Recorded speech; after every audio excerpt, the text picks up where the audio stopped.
I apologize. I apologize profusely. I shouldn't apologize profusely. This program is acting like a piece of crap. And I don't know why I'm so special that my streams get cut.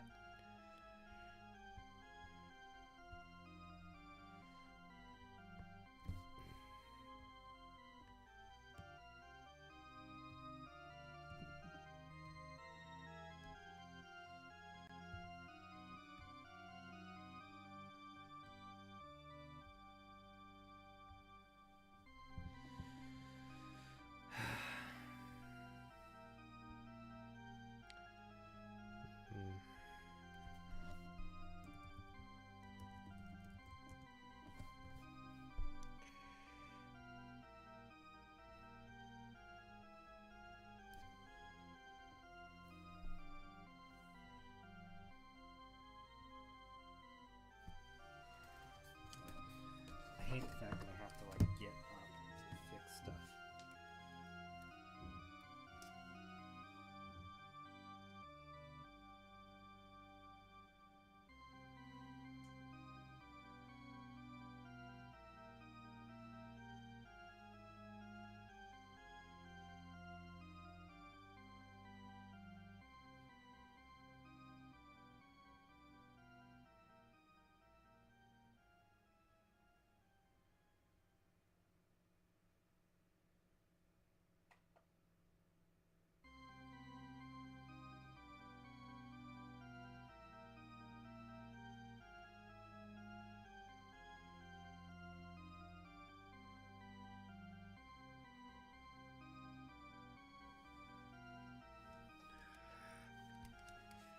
Okay. Everything looks to be back up.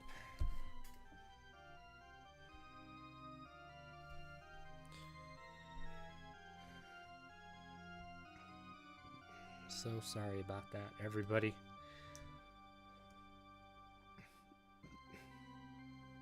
Apparently I'm gonna have to do some serious troubleshooting.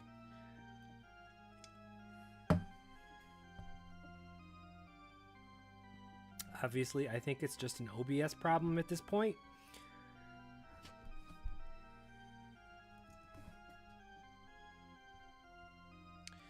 Because this stuff doesn't happen when I stream natively from my system.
If I crash again, I'm just closing down for the night. I've already done my stream for the day.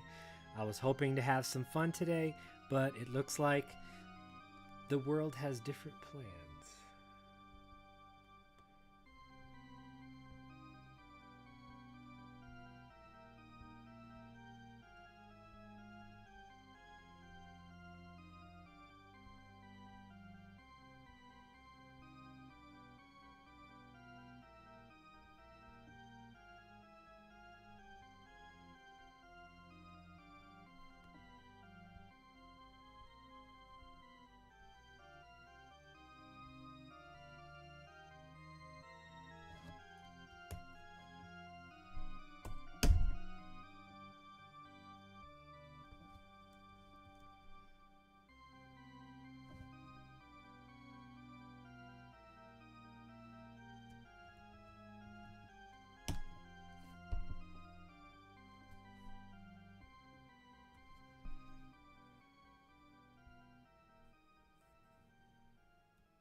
So we have a project.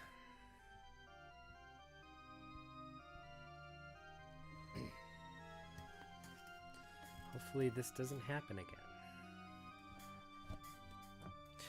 Welcome in, everybody. Hope you're still here.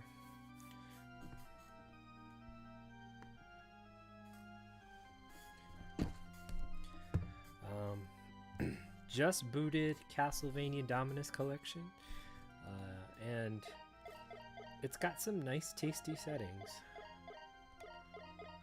So right away you get the 3DS games, you get the 2 Haunted Castle games that were for the X68000, I believe. Something like that. A gallery, you have access to pretty much everything. Here's the manual in Spanish and probably other languages. This looks like the different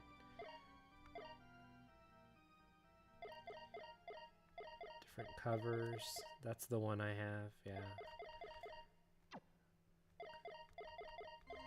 The American version.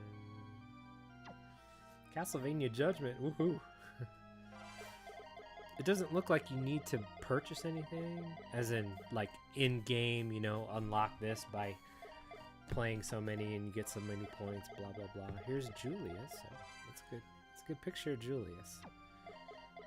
But, I mean, Julius lives in 2036? 2020. Is this how we're dressing Julius in the next, 15 years, 11 years, 10 years? Is this how we're dressing, really? They could have, is this is Yoko Belnades, and she's, look at her garb. Is this how we're dressing in 10 years? It doesn't really make sense.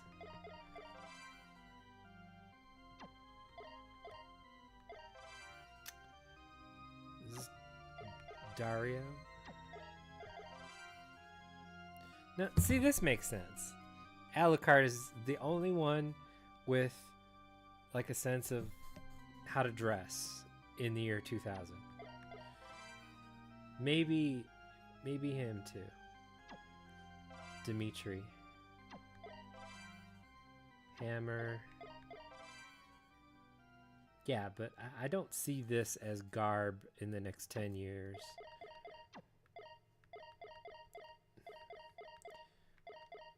Settings. You get to change the version. That's so nice.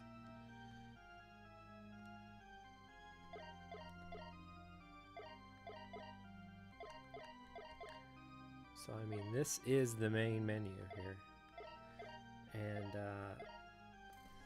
I love Ecclesia. I don't know why it's first. It should be like in order. The first game should be Dawn of Sorrow.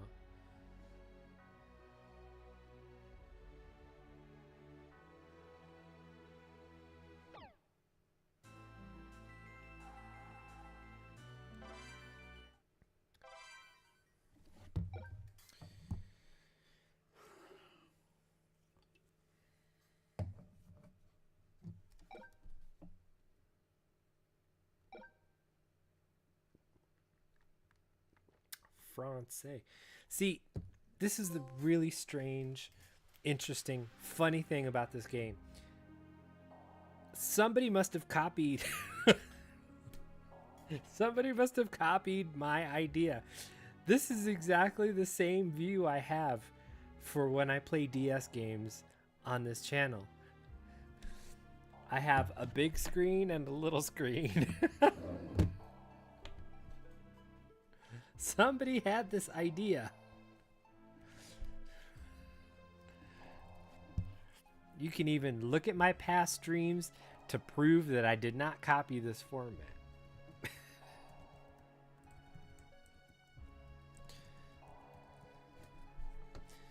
Professor Bloom's supposed to be on Doom tonight. I don't know. He's usually on by now, but We'll see what happens.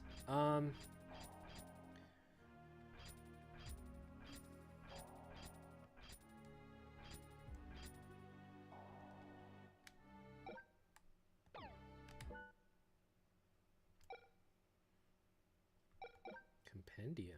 Ooh, look at this. Oh wow, this is cool.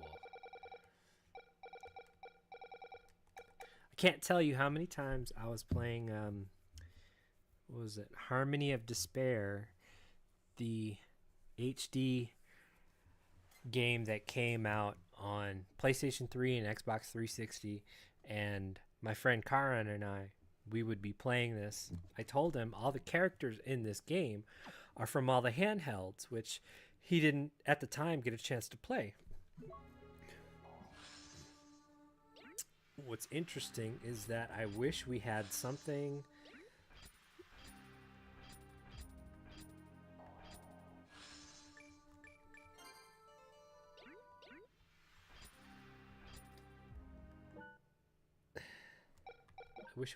like this compendium to tell us every item in the game, because man, Harmony of Despair has probably still got items that nobody's ever found. We don't know a whole database entry because it doesn't pop up unless you find an item. But man, this is cool. I usually get the Valkyrie mail at some point.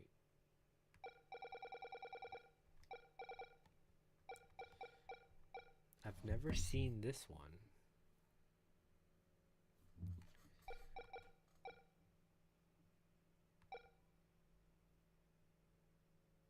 These two look, I've never seen these items here.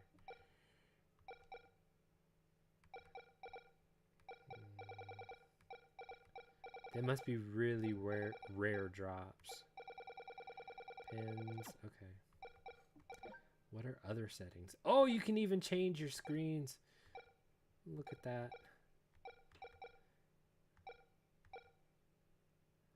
So this is the native DS layout with the screens.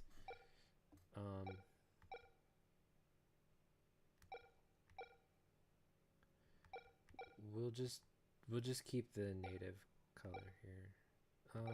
Do we want a border?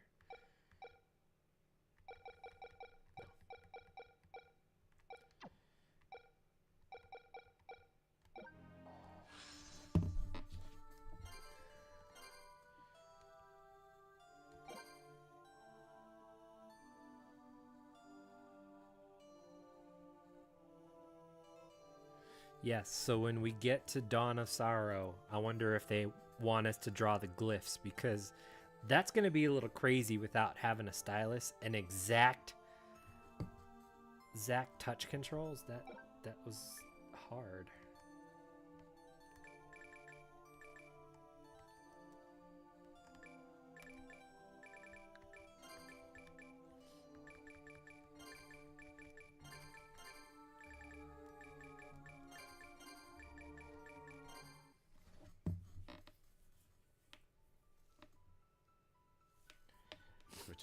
Maybe they're in order chronologically. The evil Lord Dracula has driven people to terror. Each time Dracula returned from the dead, the Belmont clan fought him in the shadows. See, that makes sense. It's chronological order. Through their efforts, humanity avoided the darkness, securing prosperity. But early in the 19th century, having lost their ability to resist the darkness, those in positions of power at the time began to search for new ways to counter Dracula. Our organization, Ecclesia, was born then as one of those countermeasures. Many organizations were established with the same goal, and day after day, they conducted their studies diligently. But each was dissolved when they failed to produce satisfactory results. But that was when Barlow, the leader of Ecclesia, finally made a surprising breakthrough that could stand up against Dracula. Interestingly enough, the Japanese word for church is ecclesia.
Whoops.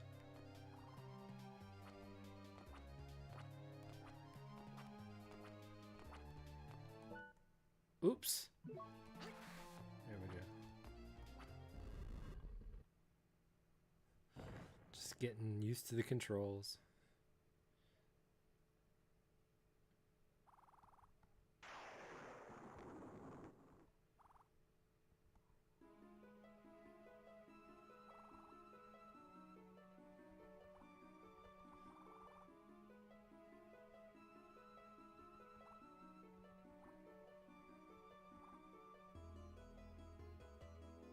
The ultimate weapon against Dracula.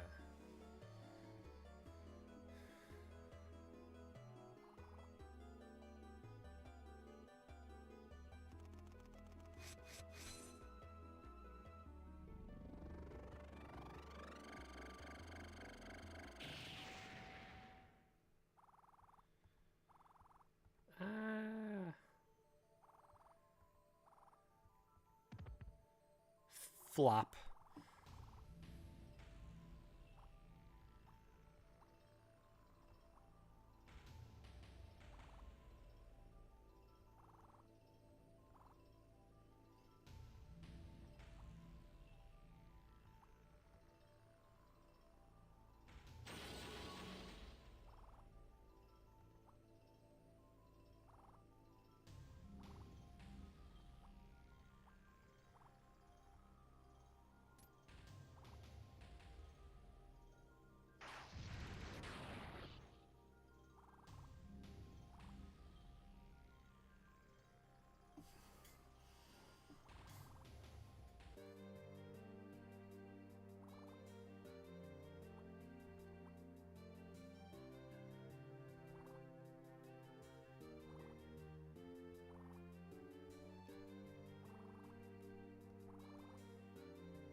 The graphics are a little less than what I've liked. I mean, we're working off of DS stuff, so with the same as the Advanced Collection, I kind of wish they wouldn't have just put a nice pixel smoother on it instead of some of the stuff that we see here.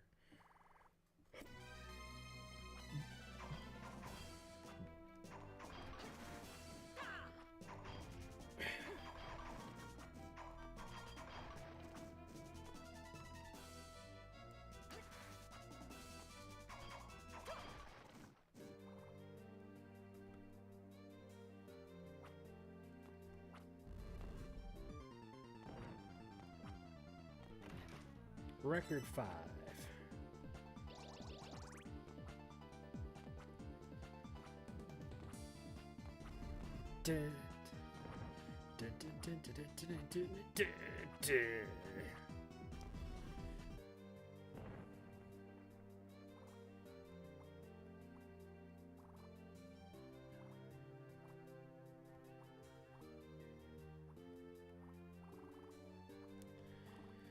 She has become but an empty shell.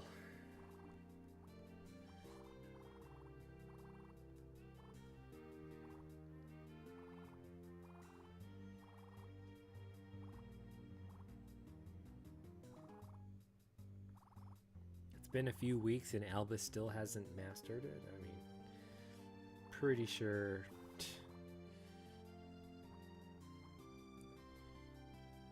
anybody could figure it out by this point.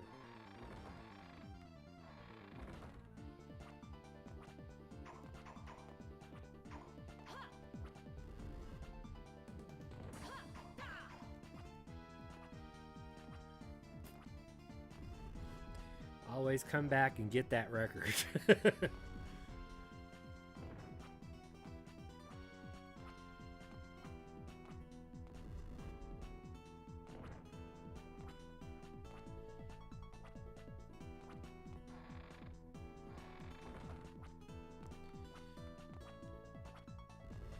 Shinoa was a good character to have in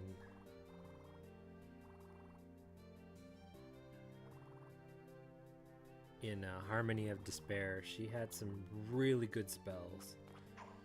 There's some spells in here that are kind of useless. They didn't necessarily give that to her in Harmony of Despair. She's pretty useful in that game.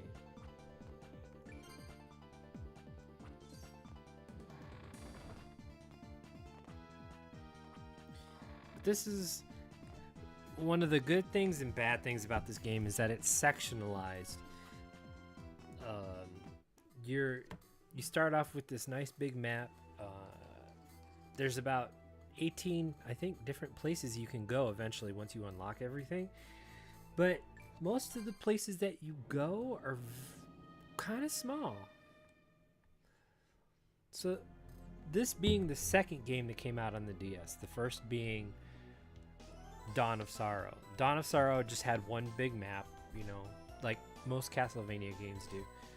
So this sectionalized it a little bit into physical locations. And when you play Portrait of Ruin, it's got one big Castlevania map, and then there are a lot smaller, like 8 different smaller worlds held within the paintings, kind of like Super Mario Brothers 64.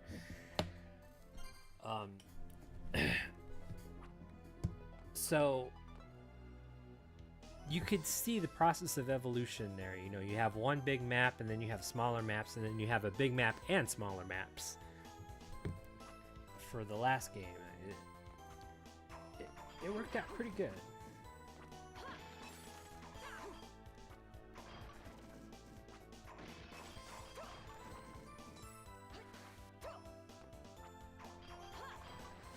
But this is nice. See, in the DS game, you had the big picture you see is the main screen, and then the top right corner with the map in it is your secondary screen at the top of the screen. Or if you press select, you could see the enemy screen, which is below it. You couldn't have the map and the enemy information screen at the same time. So this is a way they show it to you. I mean, that's actually pretty cool.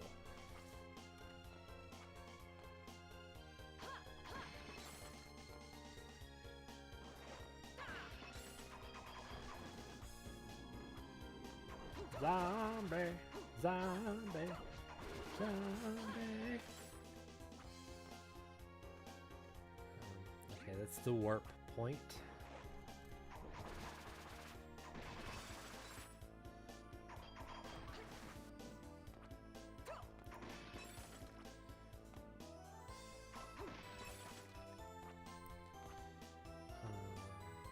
So you also had this screen when you paused it.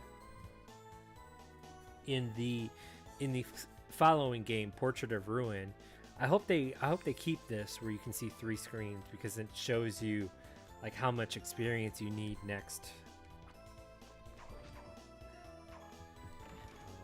Just all in one screen.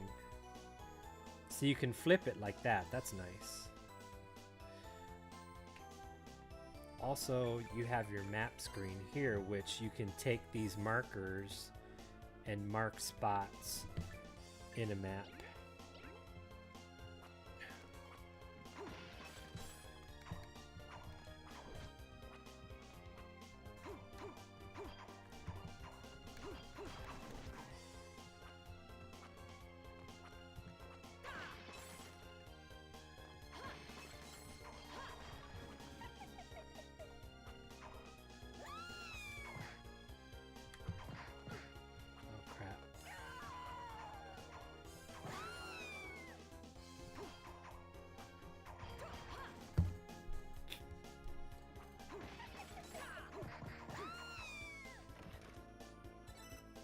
Sandals, great.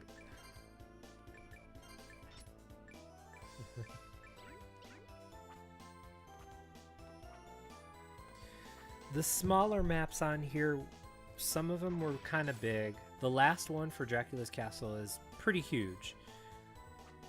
The rest of them are kind of really small. So Ecclesia, this game, while being good, it was a little bit on the short side. And what made this game a little bit more difficult was the fact that you actually had to grind in a few spots in order to be successful at living in other spots.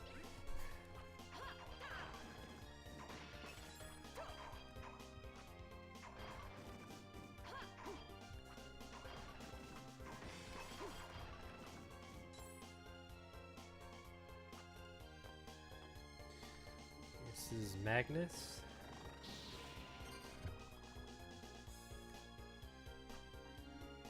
This is like the only time they actually show you a demo.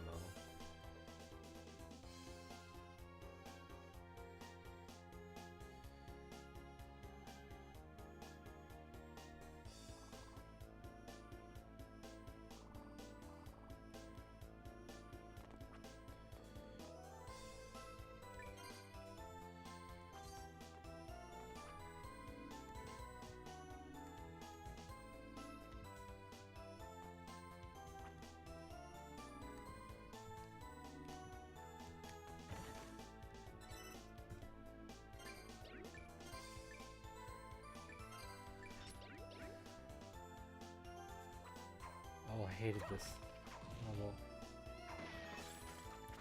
And yes, that is a cat.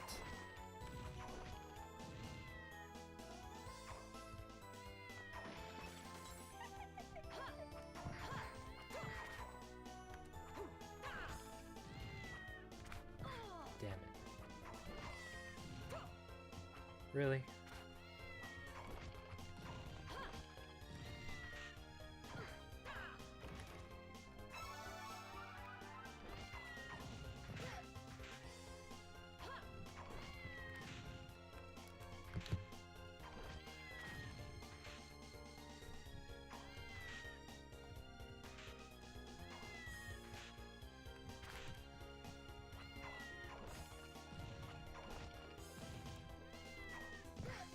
Really?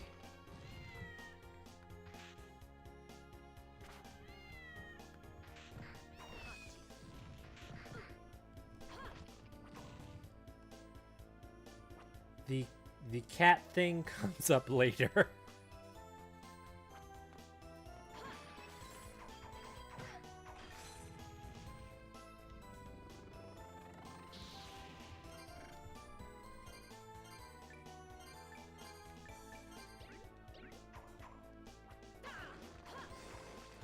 We'll be able to get that later as well. See, this is a perfect example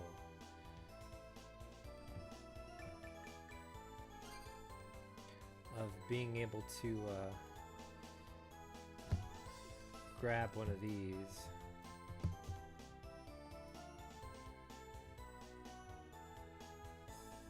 And mark this spot right here. Come back later.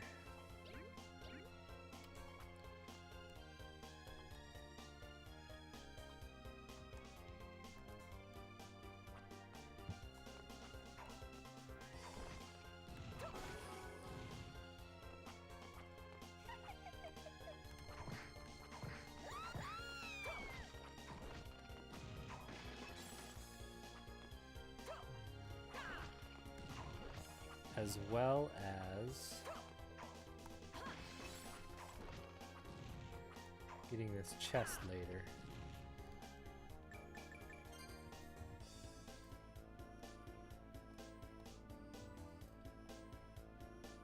This mechanic needs a little work.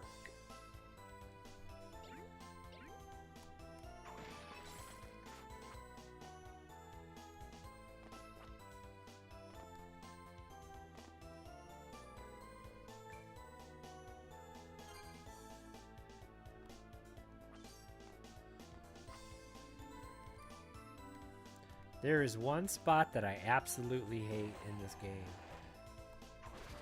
And you have to shoot yourself with Magnus onto a platform and absorb a glyph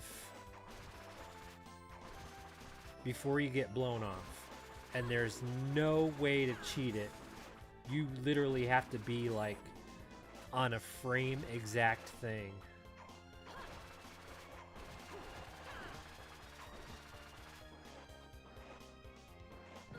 Damn it.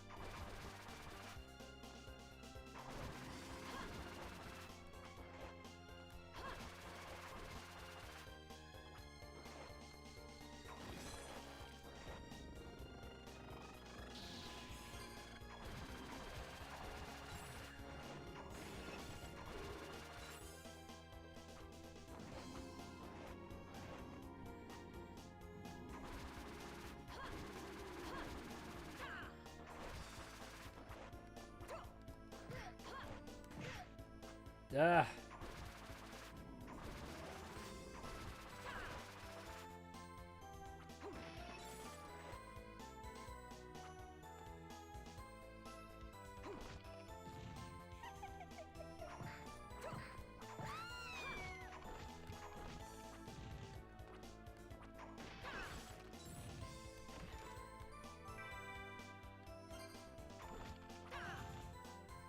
You do get your relics.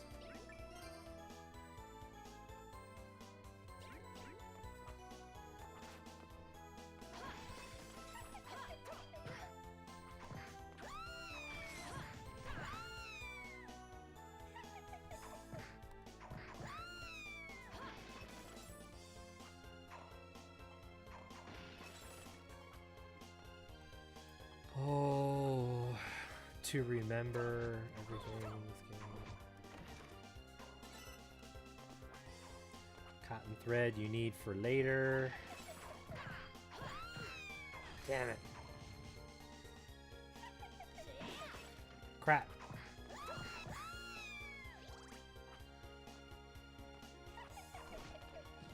Whoops. Stop it.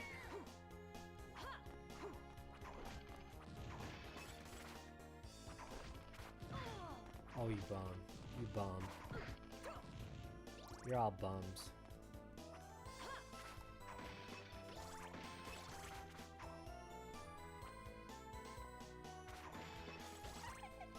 It's so hard for me to not use the D-pad.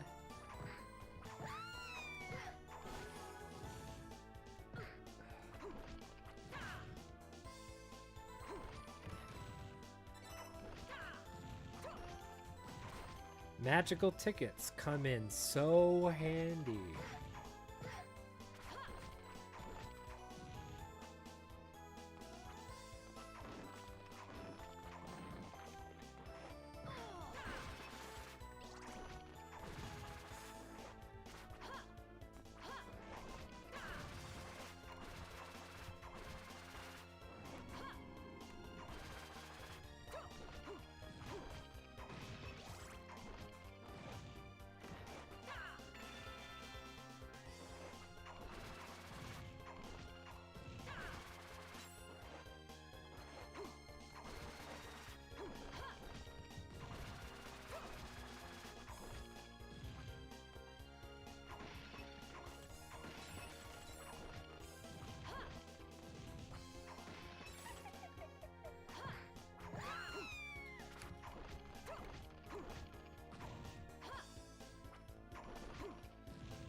I don't remember the first boss here.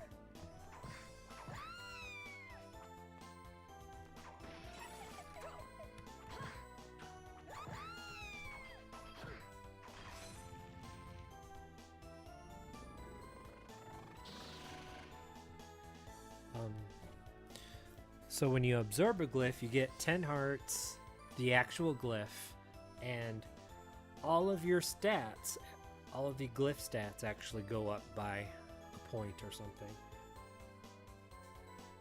I played a wonderful hack of this game. It was quality of life hack. Whenever you absorb a glyph, it gives you 10 points instead of just 1 point. because each of these glyphs can be up to like level 9,999. It's freaking crazy. Your max level as a character in the normal game is 99, but you can unlock something called level 255, which, I mean, if you haven't guessed, unlocks level 255 for the character. Really? And you didn't die?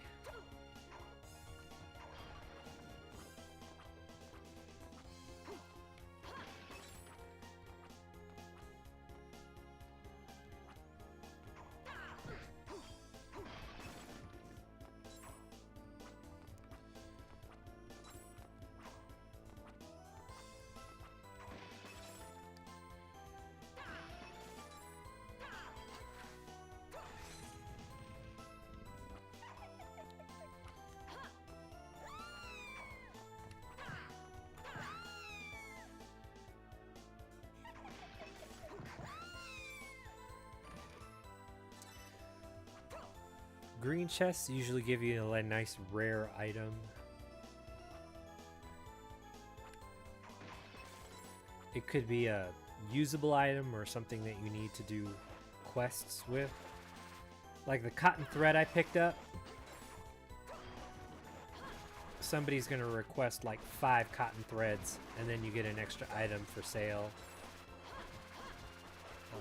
at the store, you know.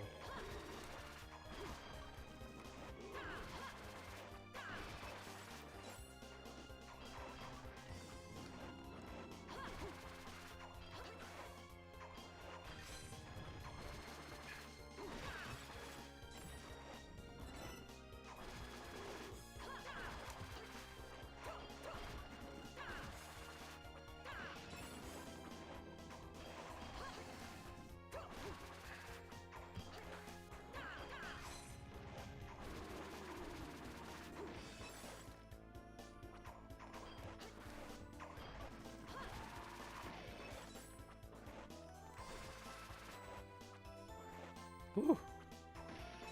That was a chore.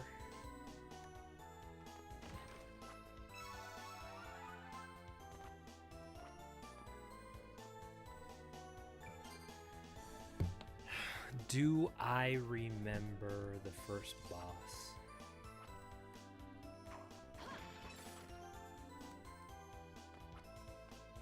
Okay, so this is the gate.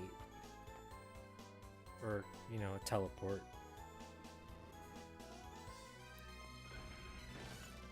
Oh yeah.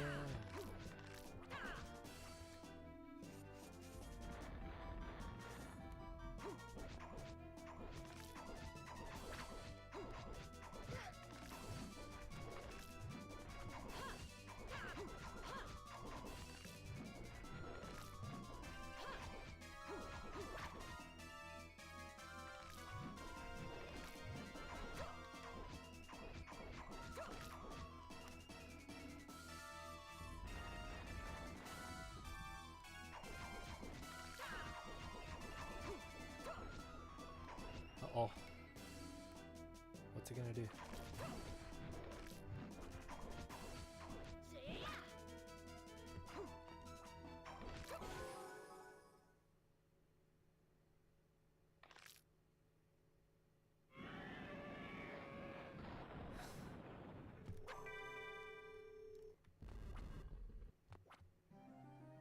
Albus.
Rotten meat, as useless as it looks, comes in very handy later on.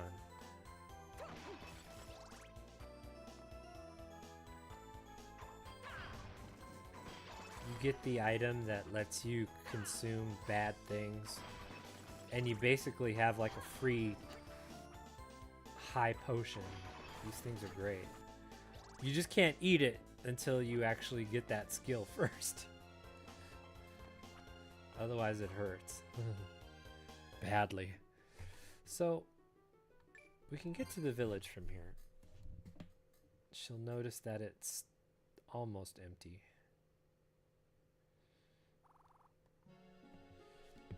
And you can see from the map here, I've done 100% of this map for the monastery. I've gotten everywhere. The thing is, I'm still missing a couple items. So, I'm glad we can mark the map. I mean, I'm glad they still brought that. This functionality, though, with it doesn't sit right with me. You have saved me. Nikolai.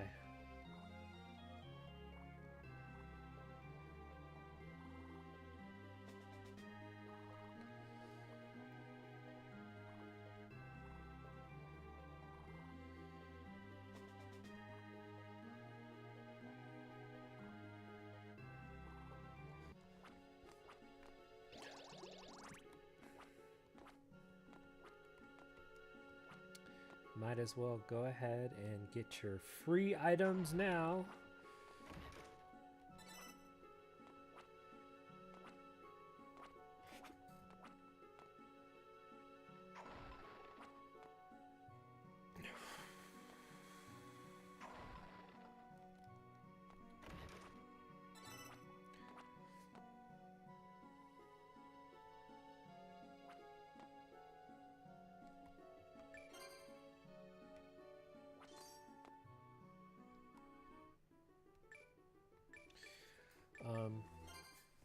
I've gone to the forest, and Prison Island is one of those areas that shows you need to really grind in a lot of spots.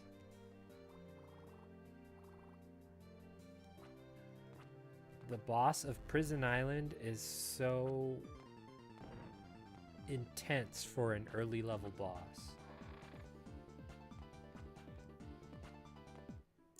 And you have to be very, very clever about what you do.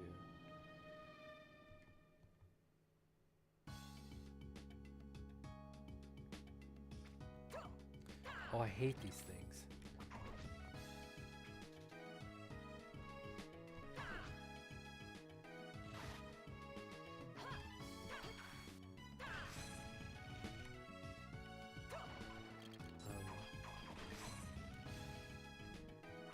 They constantly, like, they read your controller input. So they're constantly, like, moving away from you.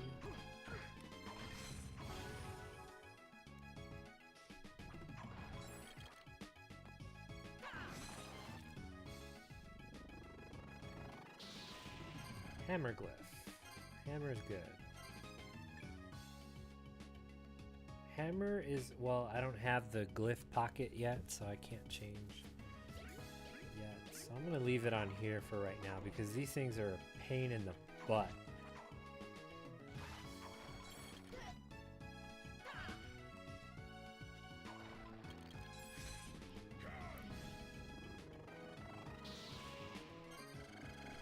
So this is your first summon glyph.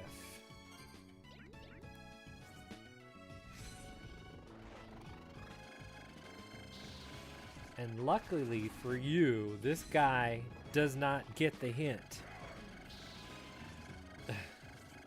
He will continue to cast the spell and you can stand here and absorb it. And what's great is, in the case of summon glyphs, they actually level up. And it'll tell you level 1, 2 up to level 3.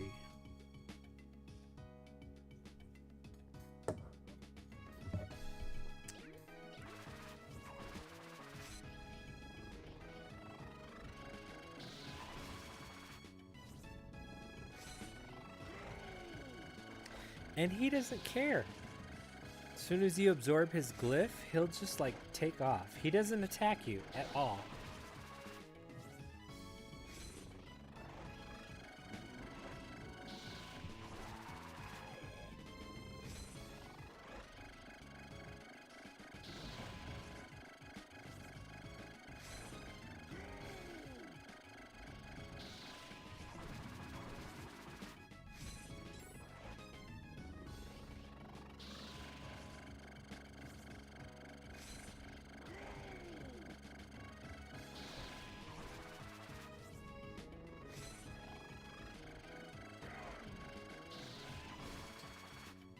Well, I'm sure you get the point.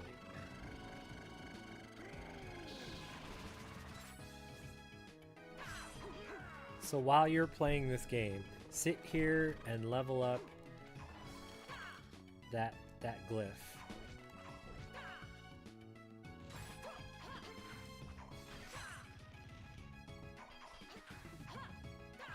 Skeletons are very susceptible to bone or hammer stuff. It's on the bottom of the screen. They show you what they're weak against in red and what they're resistant against in blue. And those little flying things here, they're resistant to hammers, which if you don't have one, you don't want that thing on the screen forever and a day. See?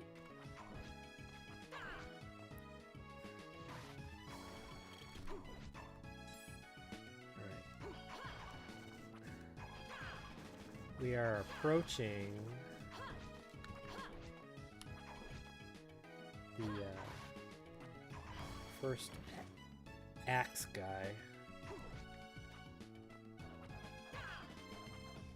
I think you have to kill him with the axe in the hand in order to get his glyph.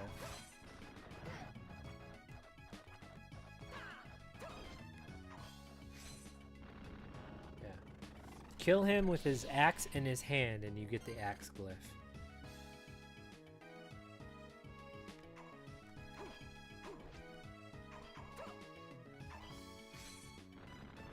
Or you get a chance to get his axe glyph.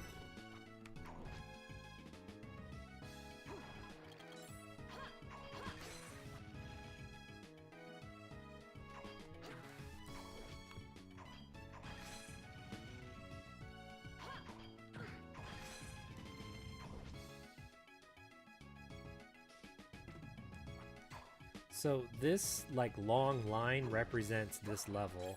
That's about it. This is what I mean by there are many spots you can go to, but they're all kind of small. Bastard.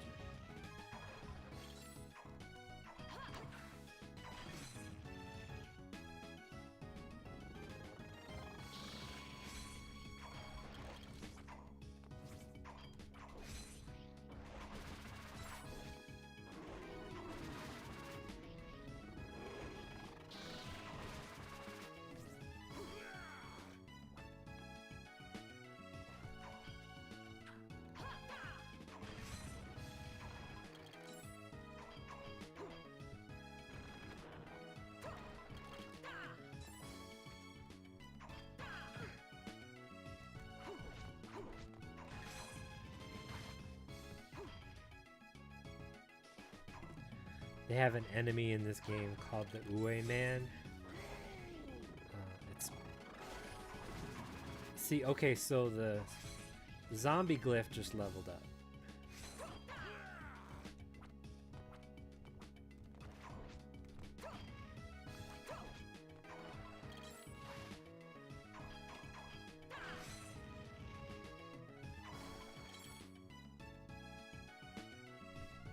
And that was the whole Cursed Woods thing, you know? This is a cool level. It's kind of hard, though. The water, like, raises and lowers. It's really nice. Okay.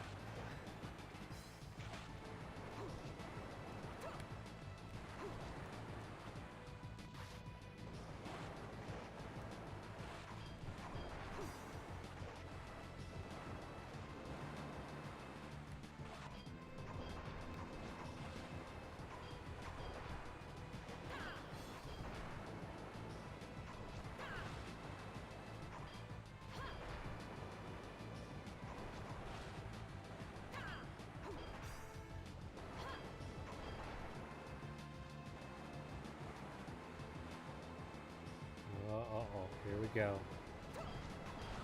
Damn it.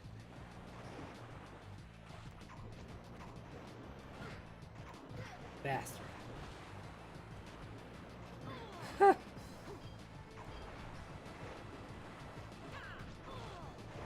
Don't cheese me now.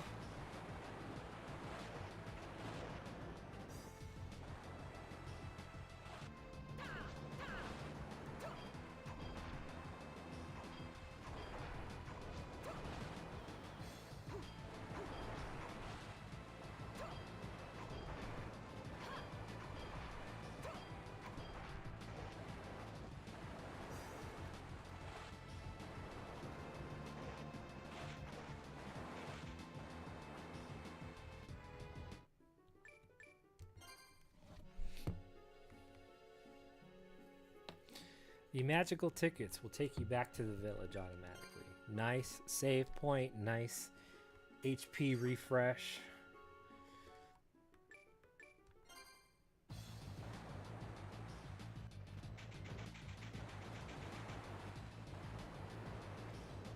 Oh crap.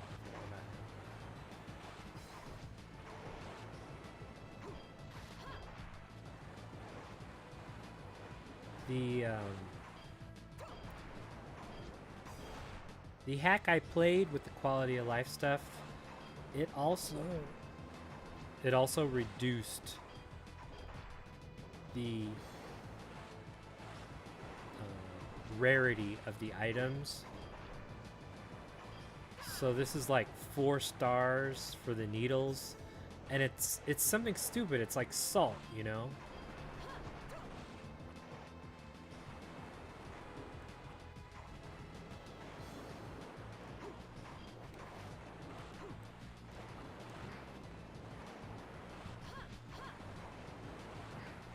Bastard.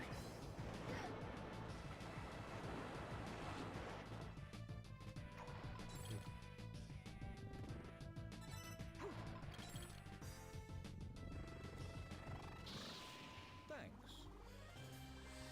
He's the general store guy.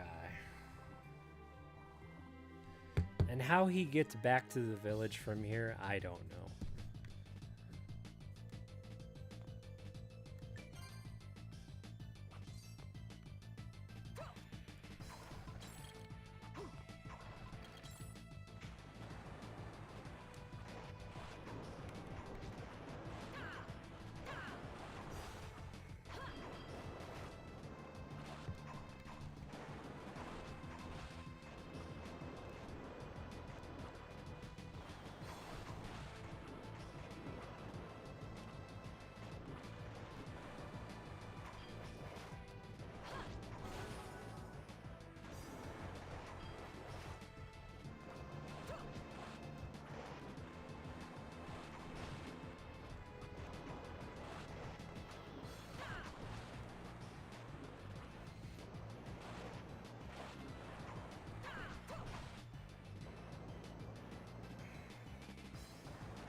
I shall return.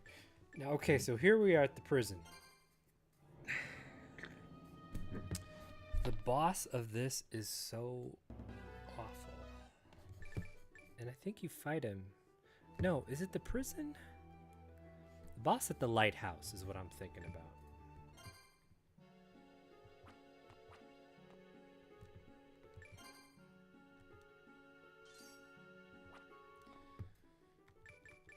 But the prison isn't a cakewalk either. Especially, so this boss here, he's, it's hammer time.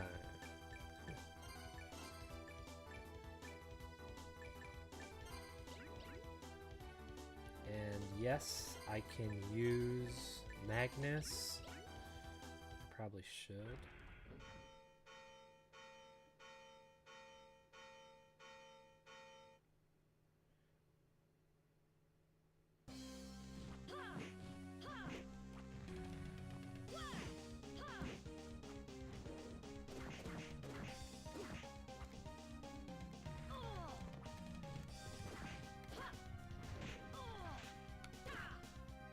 where he kind of gets a little stupid.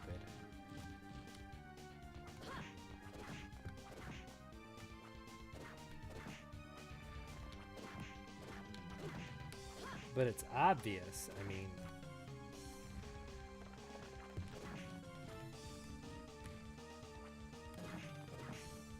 I've done like 3 super attacks and he's still standing, you know?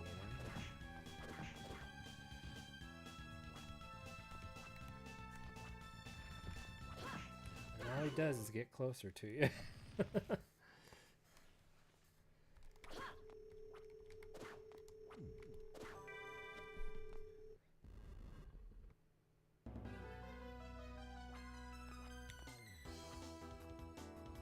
Some of the levels are like that, though. You automatically start the level and then get into the boss fight. It's a little confusing, but the main point is usually you're concentrating on getting further in the level.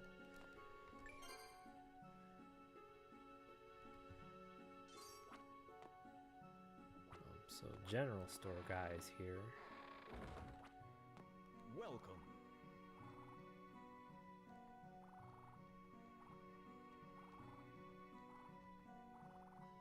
Hey, want to buy something? Wow. Let's see. If I'm not mistaken, she gets like a good item soon. Leather cuirass, that's good. Babushka. Babushka. Babushka.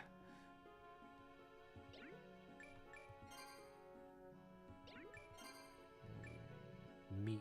Meat costs $290 and it restores 29 health. Come back again. In your menu here, you got the villagers, and eventually they'll ask you for certain quests.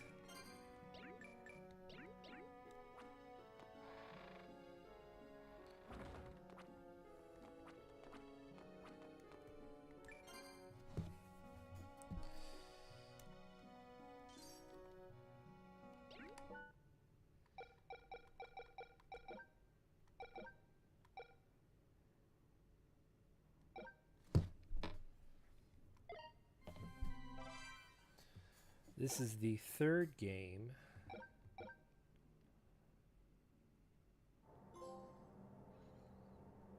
And this is where the graphics are really polished. Because I always say you have to start somewhere, right? So, especially in the advanced games, you went from Circle of the Moon to Harmony of Dissonance. And the graphics had such a huge upgrade. So this is the pinnacle, the peak.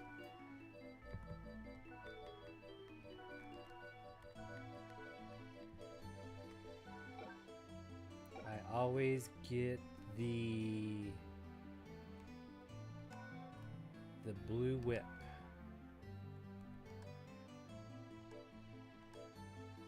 That's always been mine.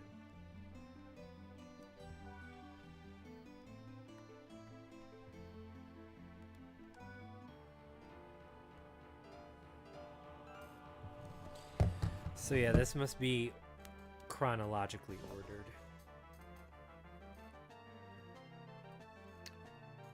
It still doesn't, well, I mean, chronological makes sense, but the Advanced Collection was in order of release. Circle of the Moon, then Harmony of Dissonance, then Area of Sorrow. And they were all different times, I think. Well, Circle of the Moon got taken out of the Castlevania canon. It's Victor! Is it Victor?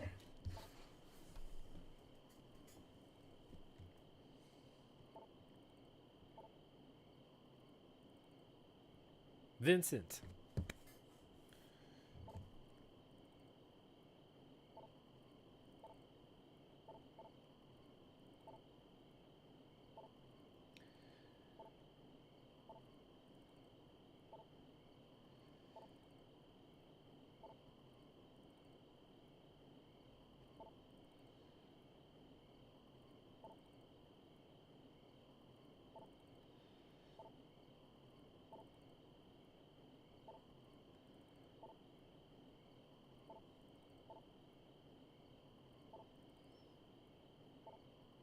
Great, you say?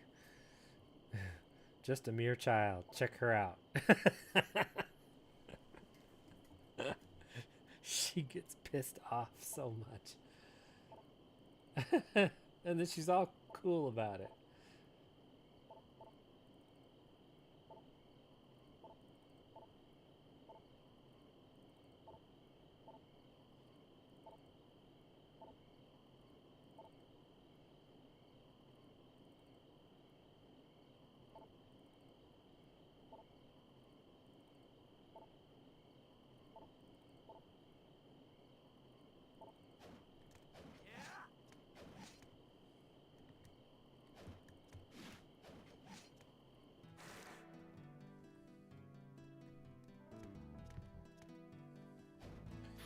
You get to call your partner.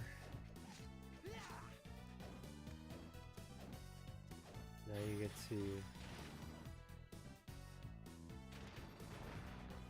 this with your partner.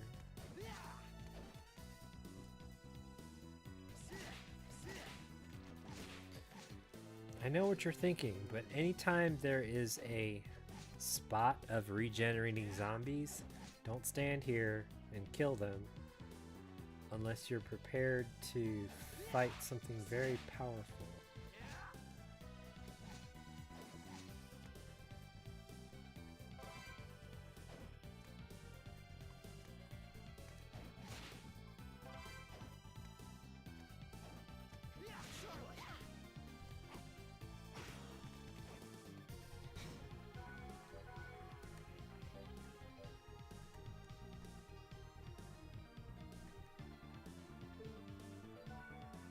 That's weird.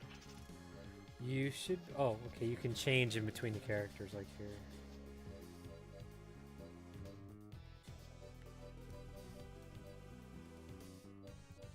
Now, I know he can equip this and it's better, but I've always loved just using the whip, you know. I shouldn't say, you know, because maybe you don't know.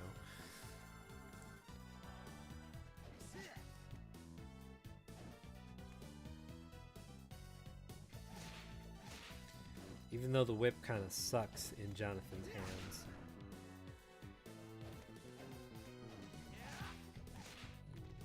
You can't keep going up because there's a block.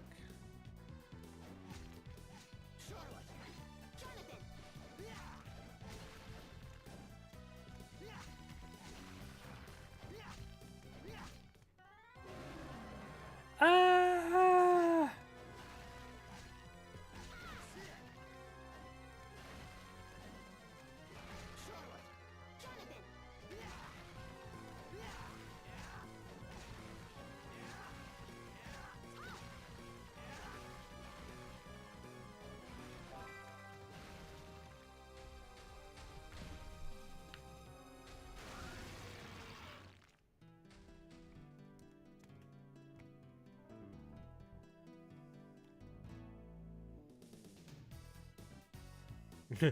I love this stupid little thing about killing all the worms.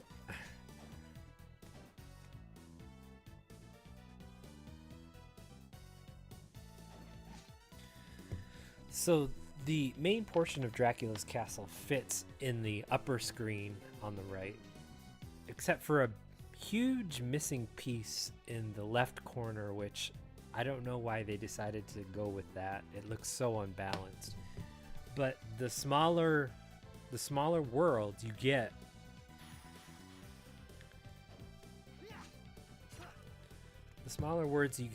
they have their own map, just like in Ecclesia.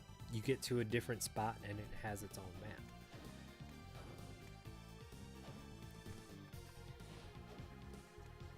Can't get there right here yet. This is a save.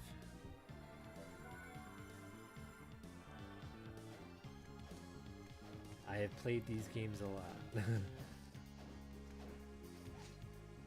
Work backwards.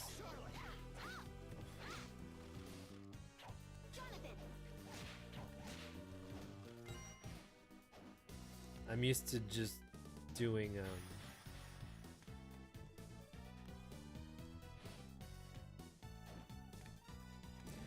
Order of Ecclesia now. So, like, combo.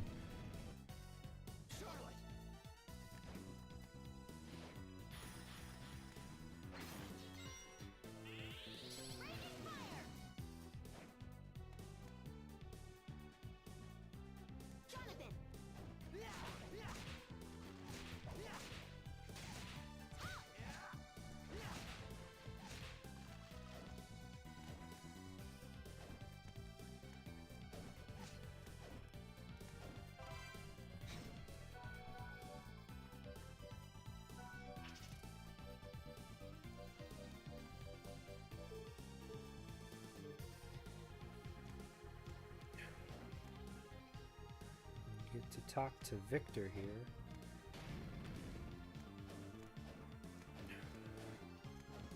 This is a warp point, which doesn't activate anywhere because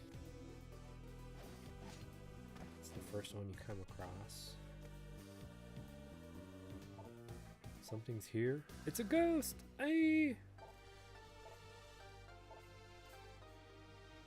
Call me Wind.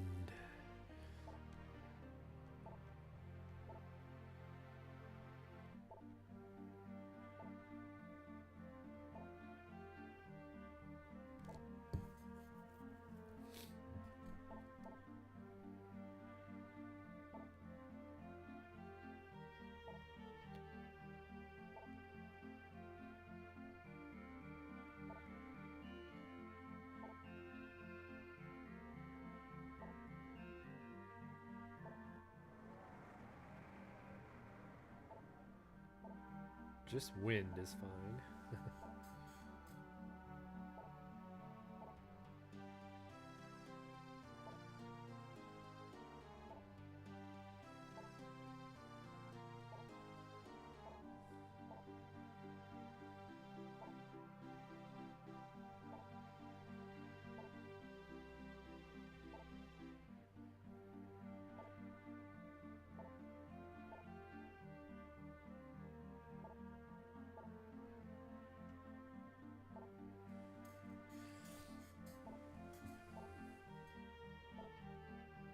Jonathan's father is John Morris, who died because he can't use the vampire killer without having it hurt him. How are things? Care to try? This is your training.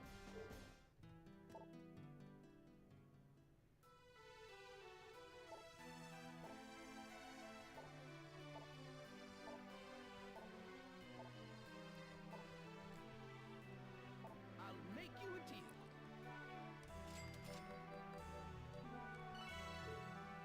Thank you.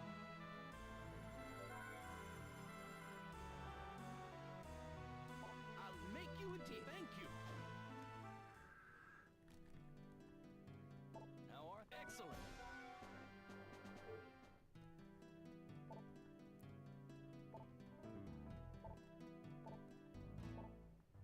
Dracula.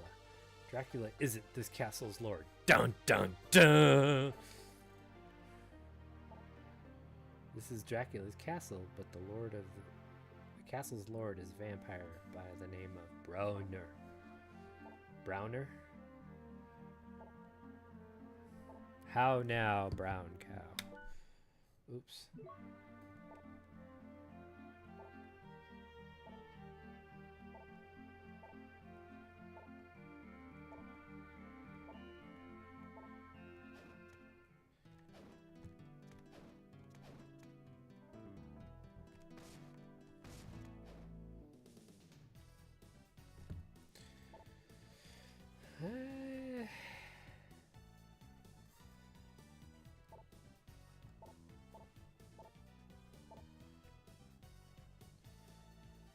Browner is using it to control the power of this castle.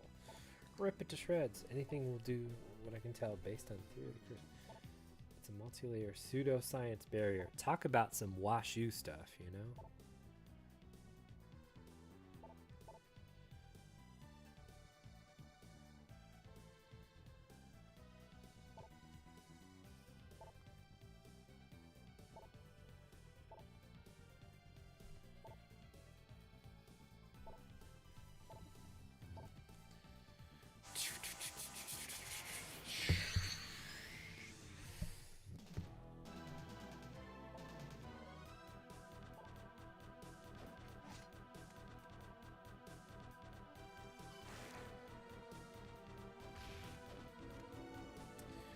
Now, these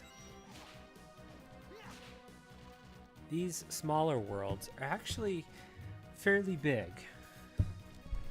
With the exception of the one that's like just a donut. Even that one's kind of big, but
for some reason this only works barehanded. Or if you have a fisticuffs.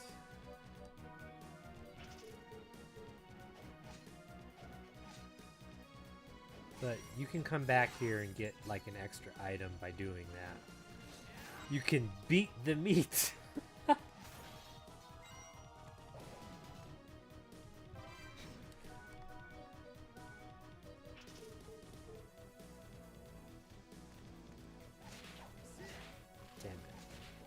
Damn it.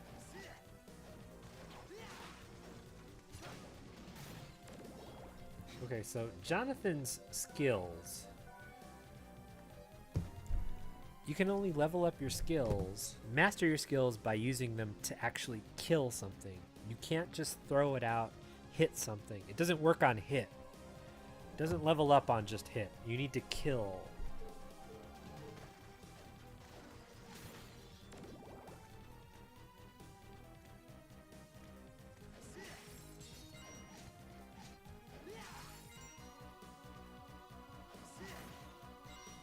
Oh crap, I forgot about this guy.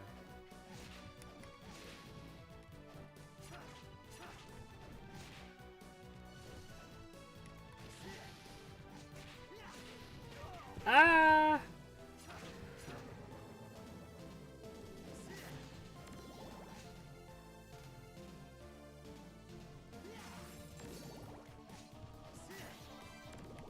One thing about Jonathan.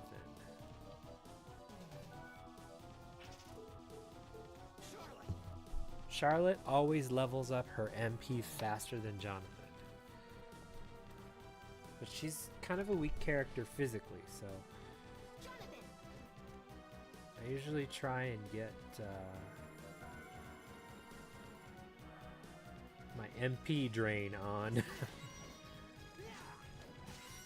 use his skills, drain my MP, and then change to her to level up, or to work up my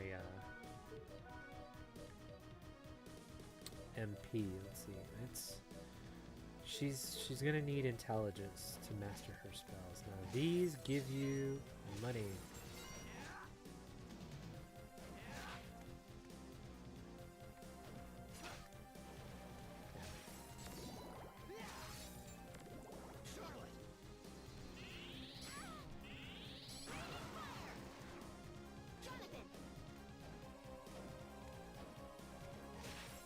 Oh, this guy is hilarious. He fights Jonathan.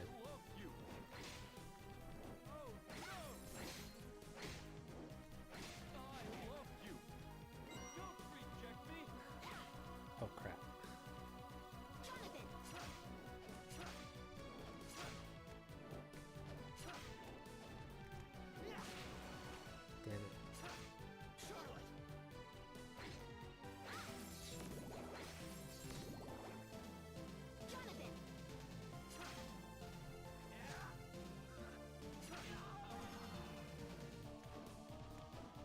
He is a hoot and a half.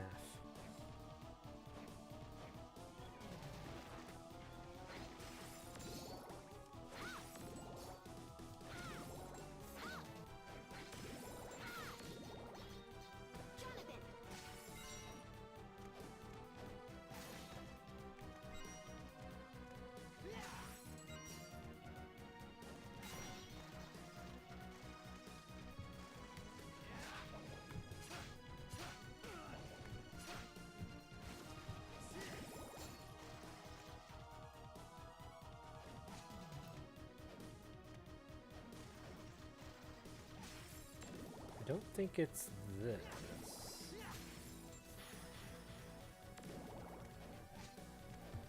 The this rush, it's okay.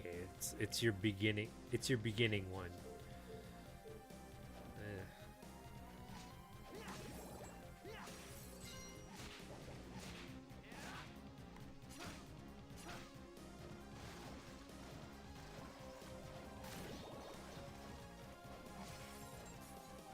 Is this the way we came down? I think so. So we need to go over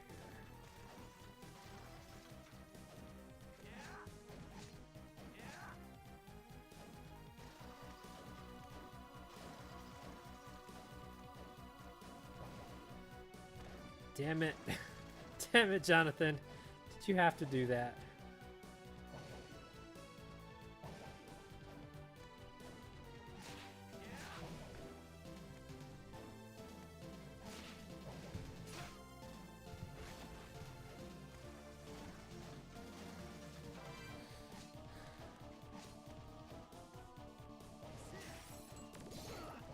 Really?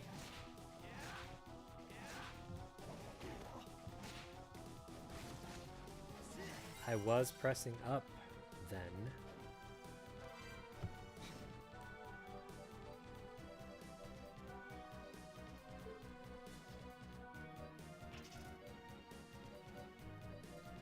She gets priority when it comes to defense items.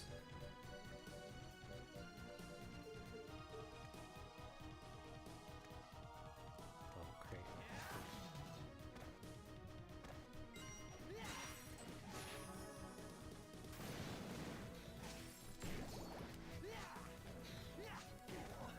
Bastard, really?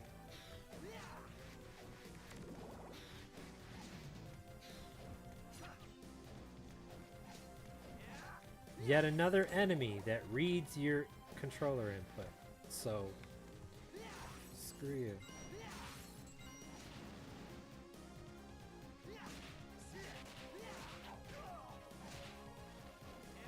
That hurt.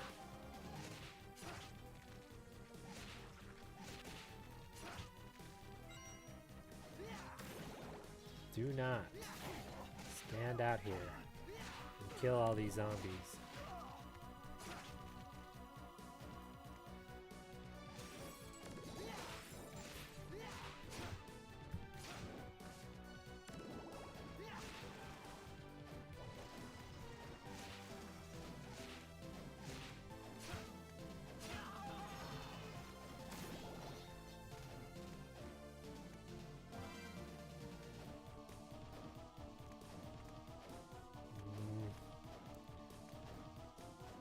I forget how to do this.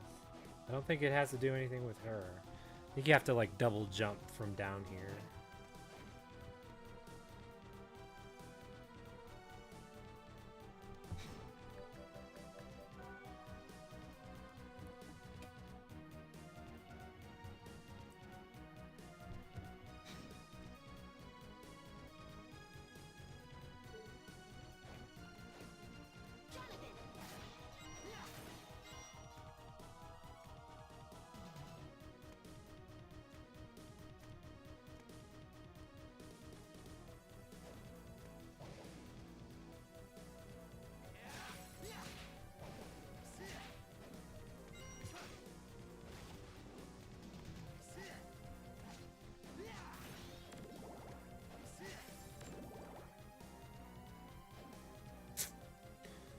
This is kind of the way you're supposed to be going.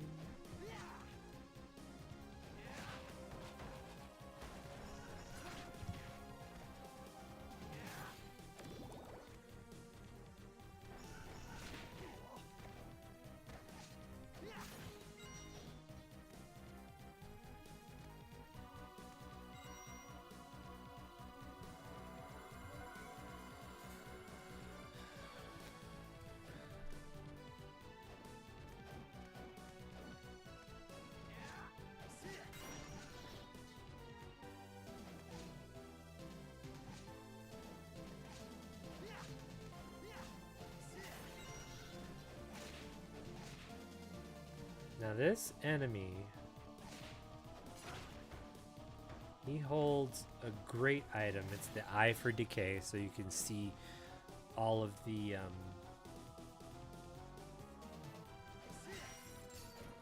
hidden walls.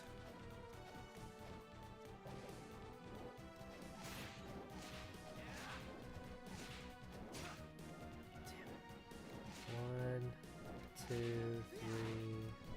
4, 5, 6.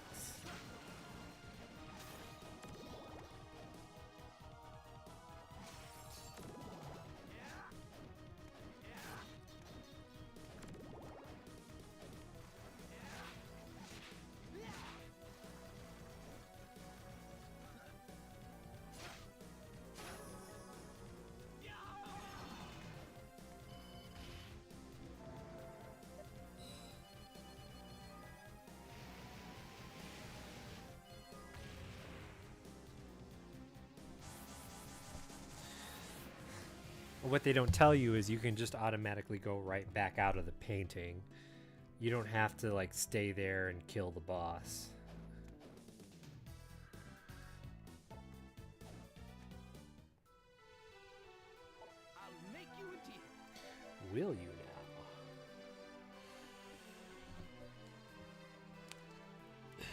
now? Darts. Shurikens. Shurikens very nice. Dart.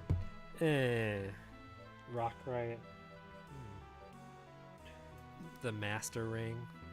Tasty. Which is why at the beginning of the game it costs $200,000. Thank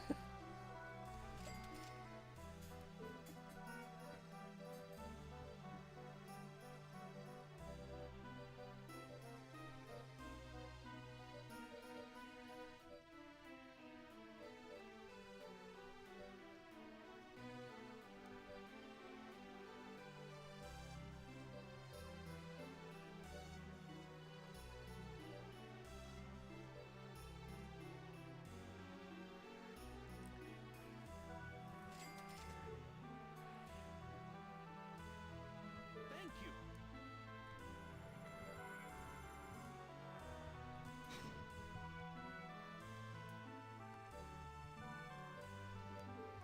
Let's take a look at his.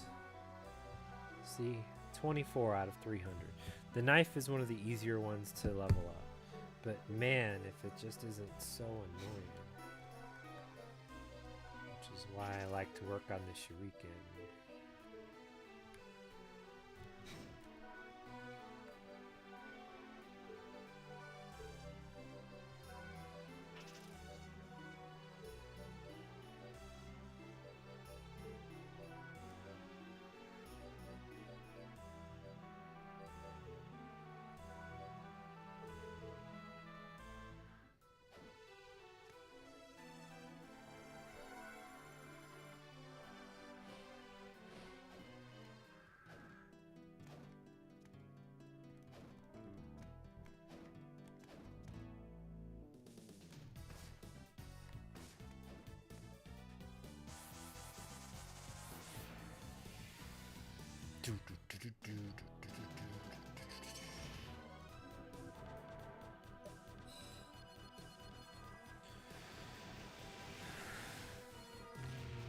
What is the boss of this game?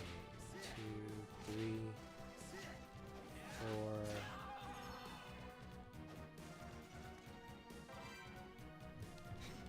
That's good for Charlotte.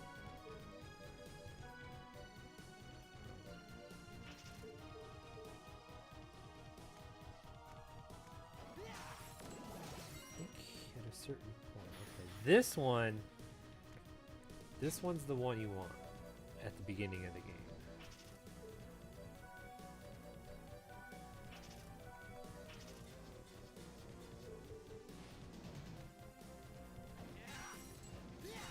Of course, you're still weak enough. You can only do it once.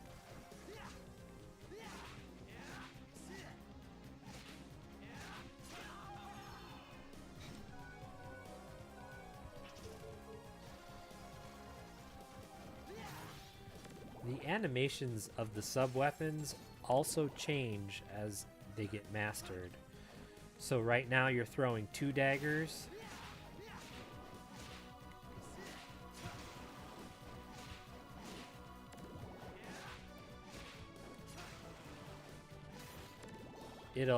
When it evolves, it goes up to 3.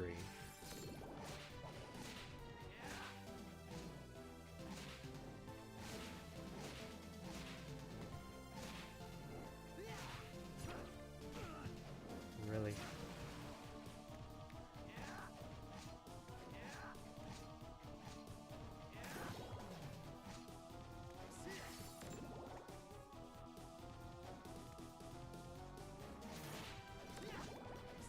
Drop it.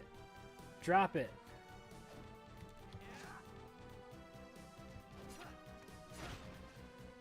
Damn it.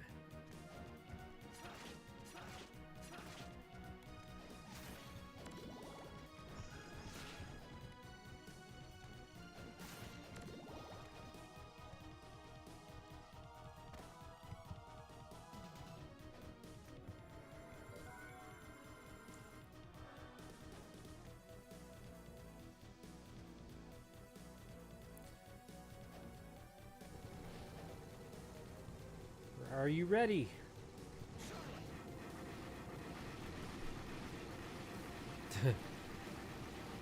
It's so stupid how you have to do this. And this is not the only time they decided to throw this in the game. There are some times when you have like 2 different carts moving, top and bottom, and you have to change in between the persons while they're just going, and you have to duck and dodge, and it gets a little annoying.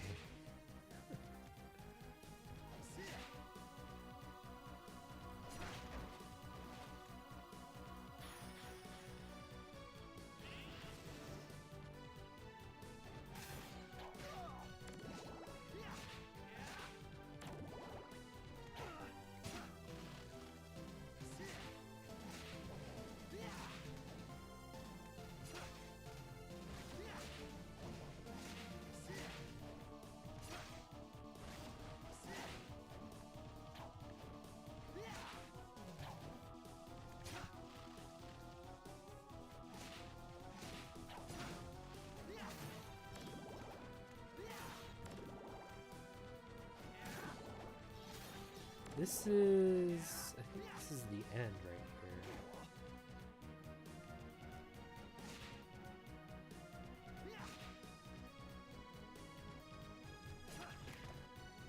Oh, you bastard.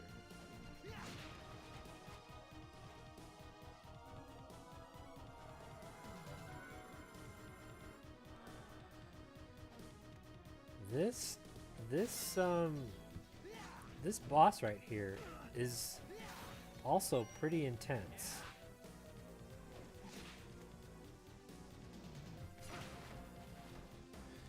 So my daggers have been slowly leveling up. Let's see.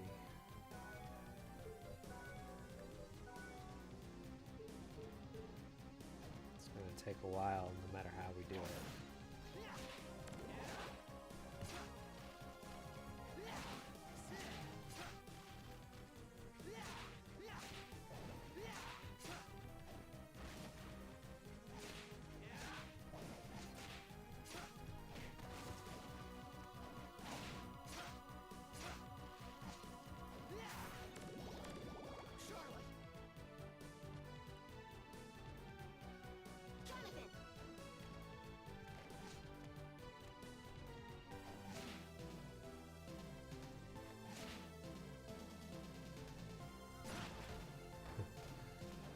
Oh, if only he were to drop that item right away. So here's the warp point, which is good.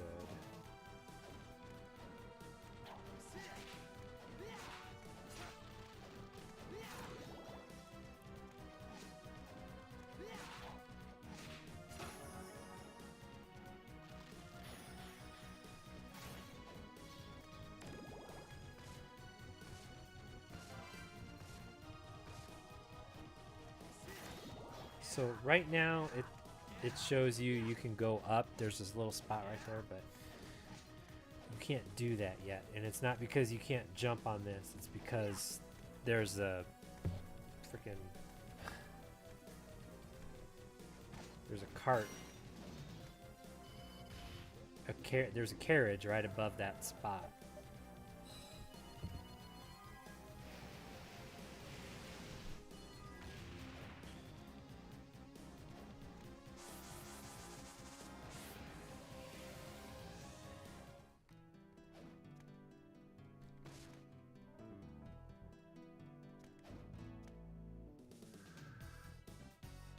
Hi, wind.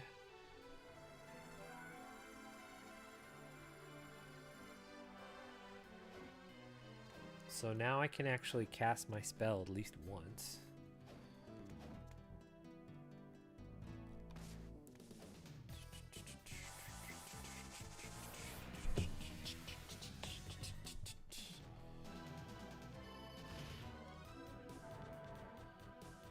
You can actually use your stylus to tap.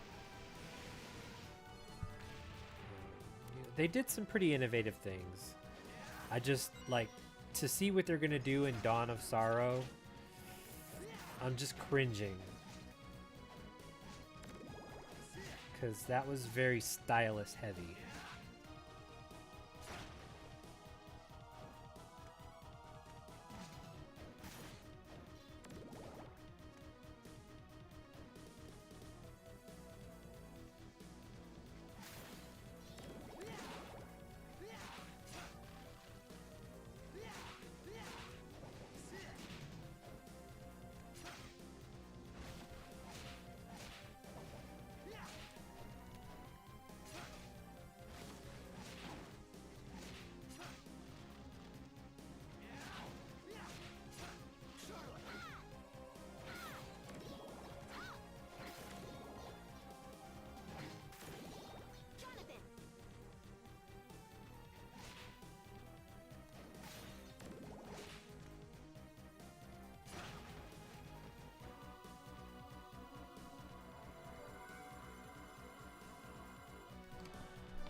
Oh.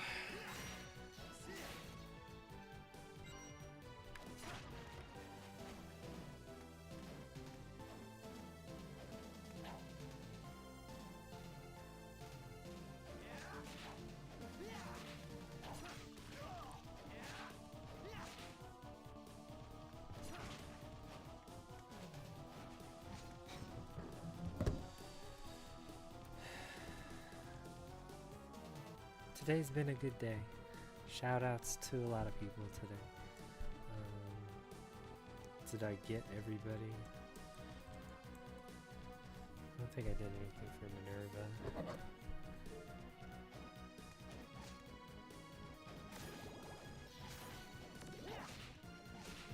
I gotta give shout outs to Dong.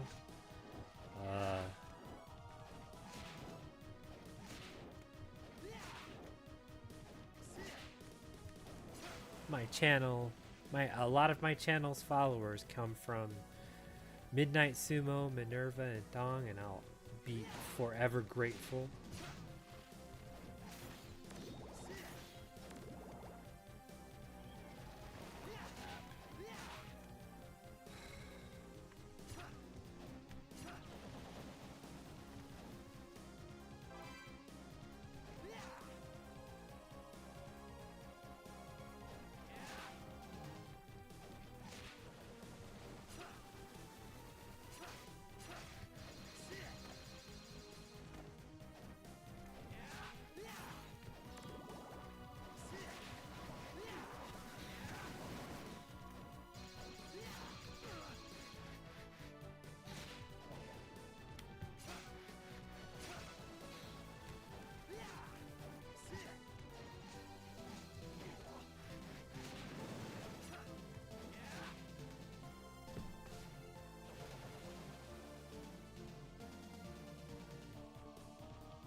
I hate it that they can read your inputs.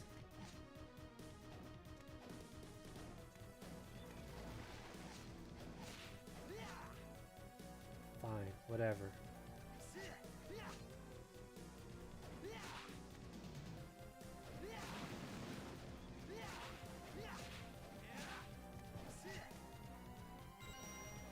Uh-oh.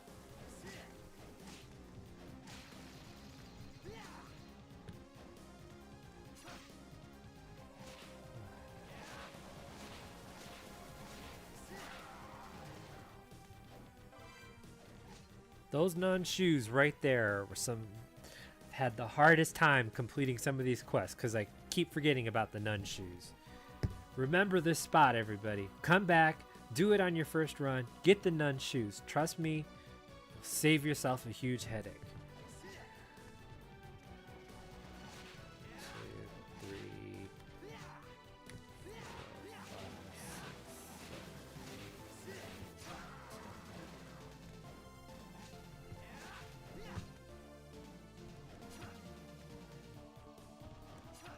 Bastard.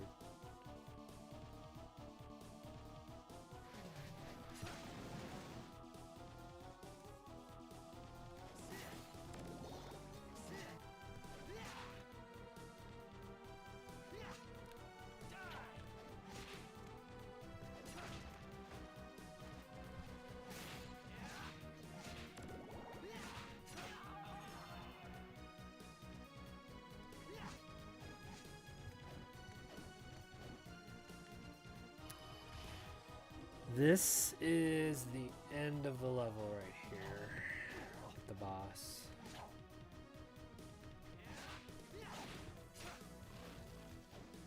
It's sad that I haven't leveled up yet.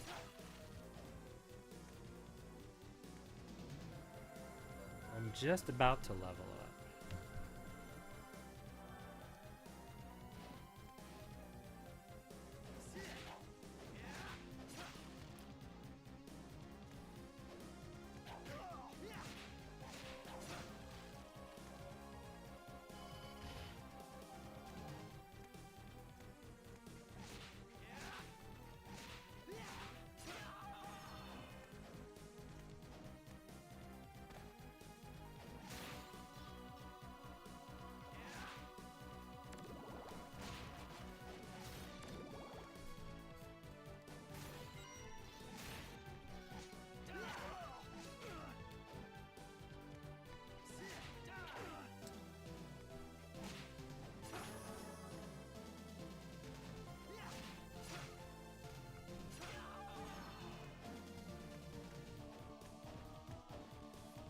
Now, my suggestion to everybody is take this warp, go back to the castle, save, get a couple healing items, come back and do this entire level over again.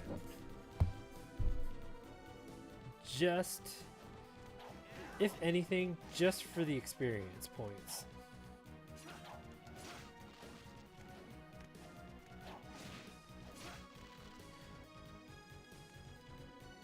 Because I tell you, trying to beat this boss the first time through, it's always been a headache.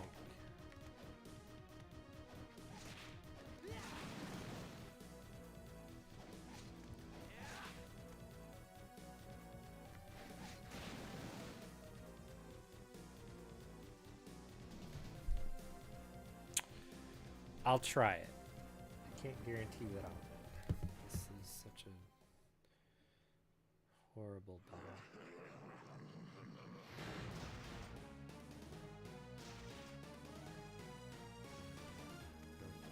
Remember the patterns.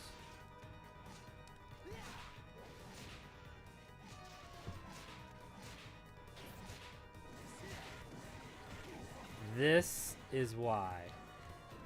Because if you can't prevent that from happening.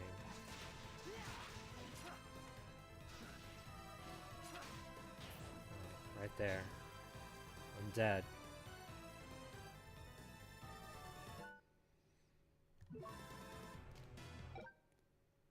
How far back can I rewind this? Definitely not as as back as I need to go.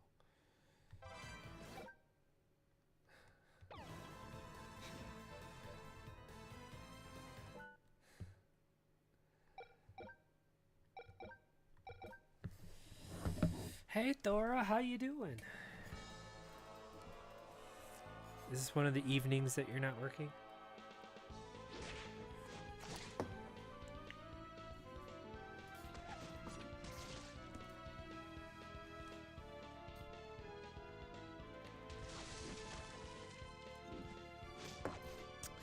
I have played many a hack of this game as well. What I've noticed about Ecclesia and Portrait of Ruin, the hacks, depending on who's in them, they never change the beginning animation because it's so you always see Charlotte and Jonathan, or you always see Shanoa, even though she might not be the main character of the hack that you're playing for Ecclesia.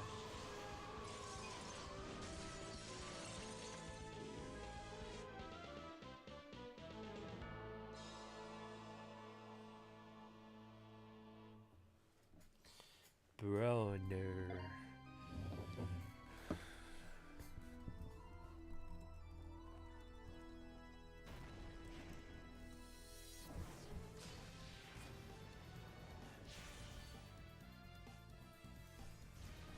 Our next sumo tournament starting up in like 2 weeks, right? Katie.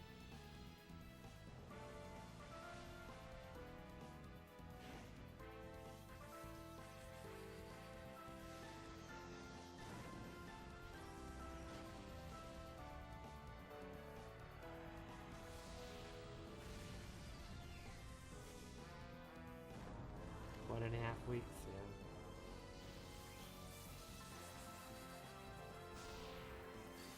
See, this is part of the DS thing that I don't think anybody will be able to get. You have to actually draw the sigils. The hacks that I've played of this game, they automatically input the sigils, so you don't have to use the DS for anything. So it comes in great if you're playing it on an emulator. Or if you just don't feel like drawing. Some of these, that was the most intricate one that he does, the circle and then the cross box.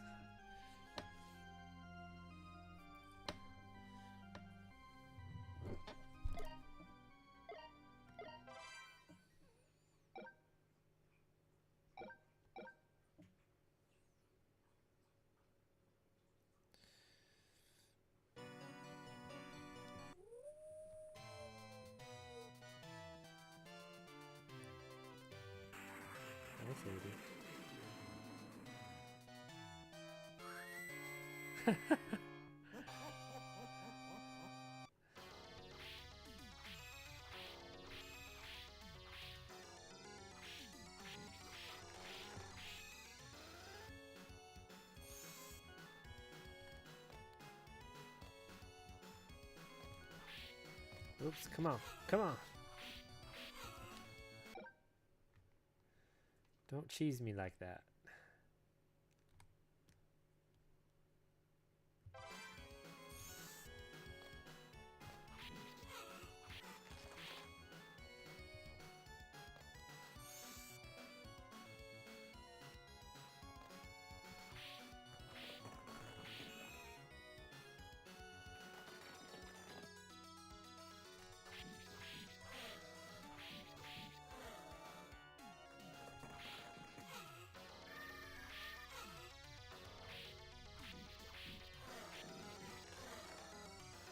Ooh.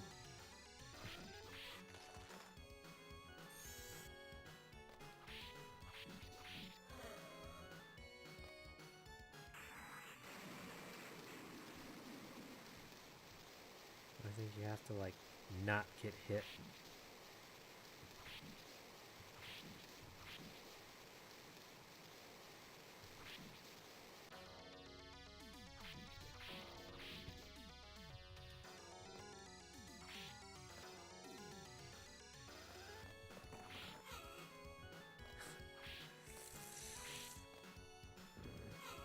Ah.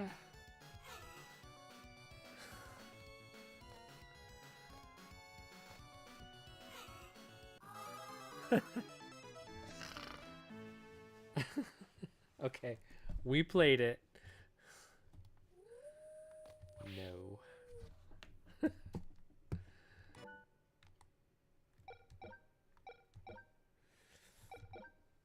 How's work been? Oh, today's a practice night. Did Karan do his practice?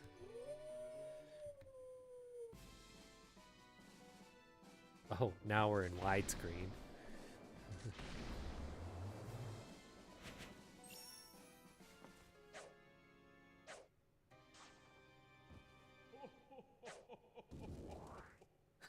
Look at him getting all mad. So this might be the perhaps Castlevania Chronicles revision.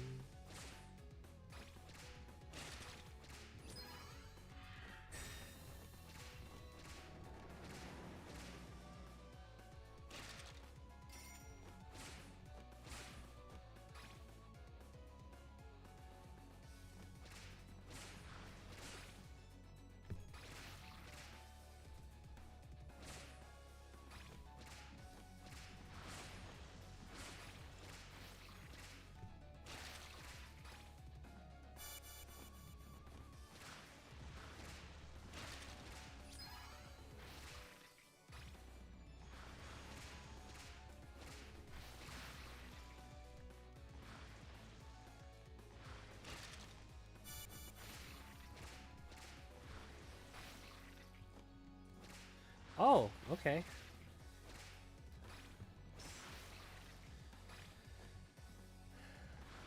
Welcome on home. So this game just got released yesterday. It's called the Castlevania Dominus Collection. And it's got the 3 different games that were on 3DS, or sorry, the original DS, sorry.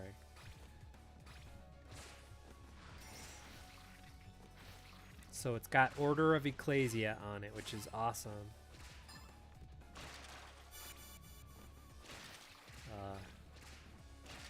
Karan can lovingly play Shinoa again. This time on the big screen.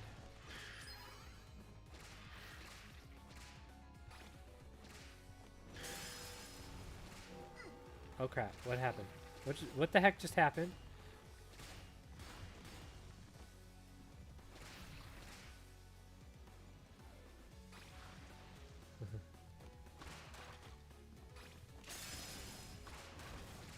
Uh-oh.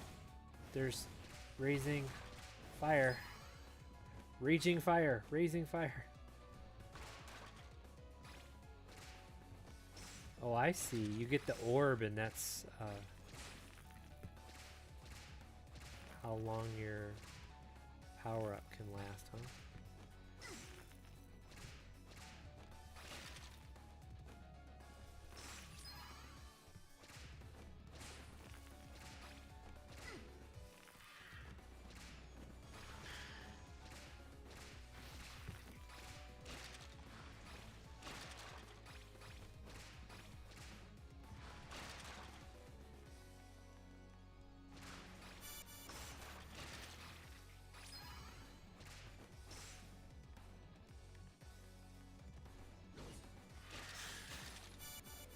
Oh, there's a torch. Oh, it's like holy water.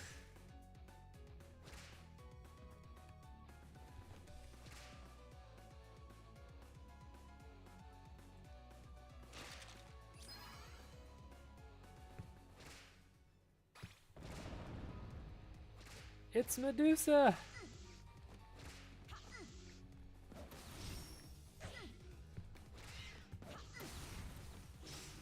Apparently I'm gonna die.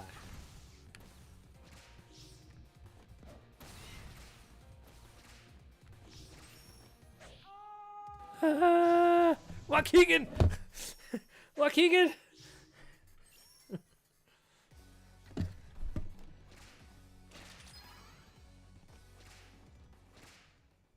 Oh, of course they're gonna just pit us right here, you know?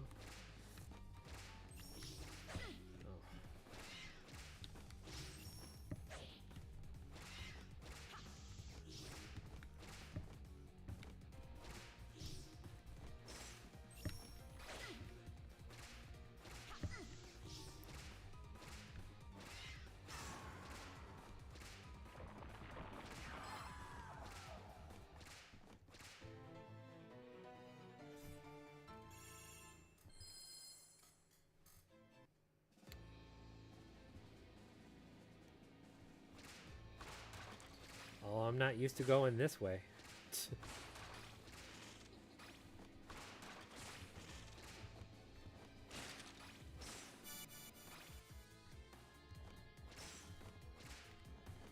You bastard.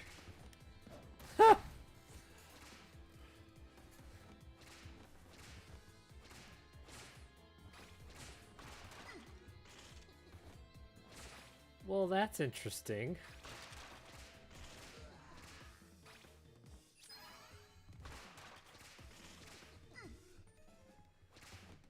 What other... There were a couple enemies I know that do that.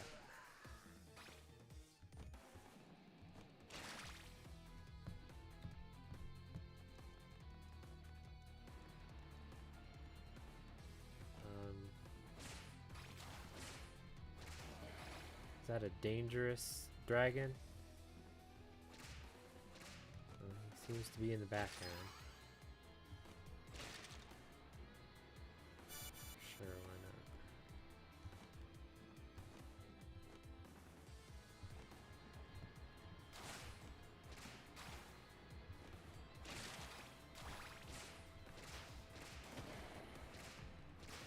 Turn around.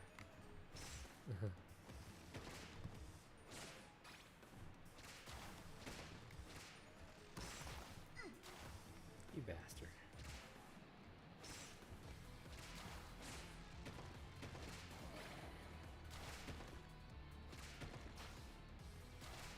Really? Okay, sure. I got no problem, man. Oh man, I was trying to dodge it.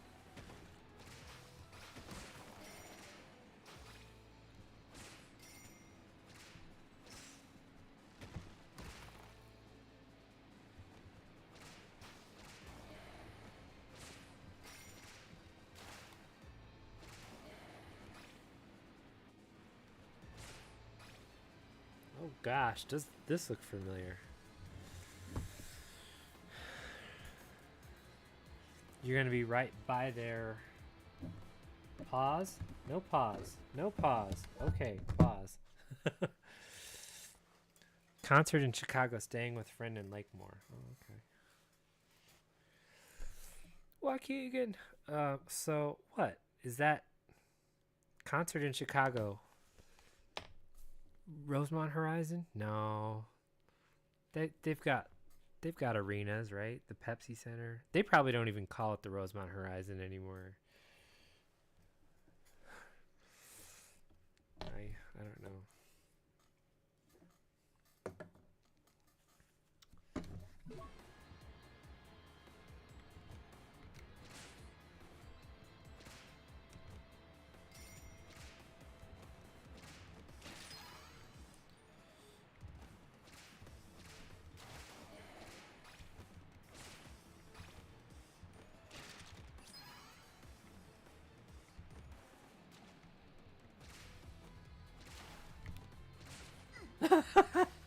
Yeah.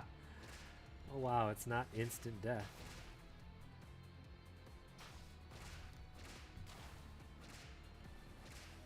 What a schnood. Come on, give me some wall chicken.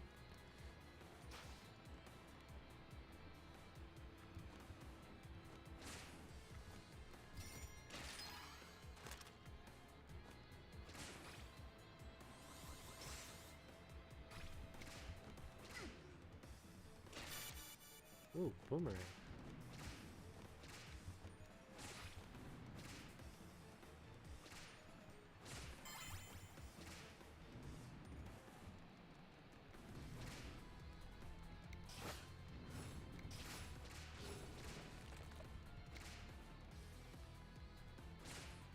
Oh, is he my stairs up? Oh, that's so cool.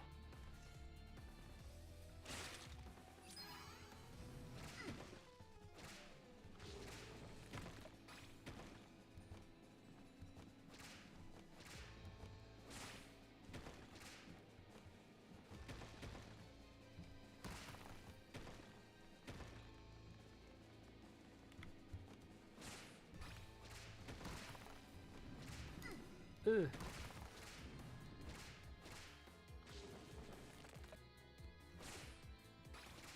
No wall chicken. Jeez.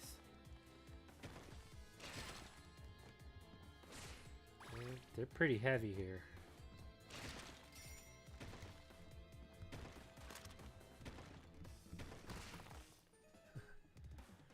Powerwolf and Unleash the Archers.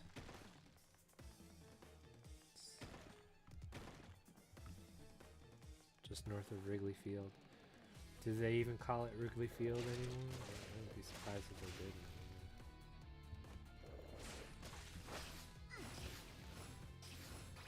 Oh, it's an actual boomerang. It's not a cross. Yes, it took me that long to just realize that.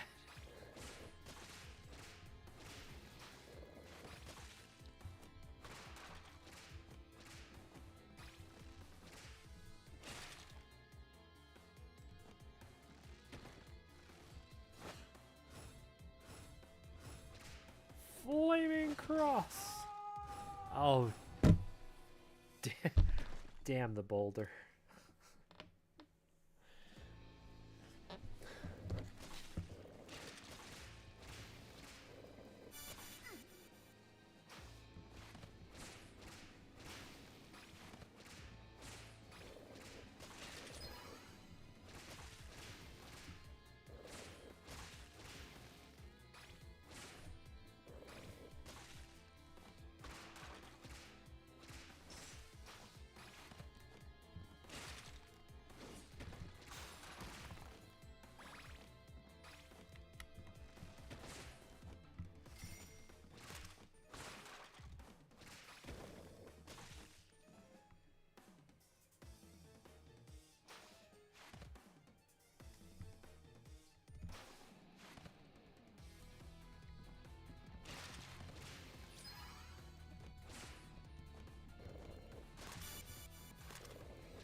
This is a cross. Well, okay, what the hell?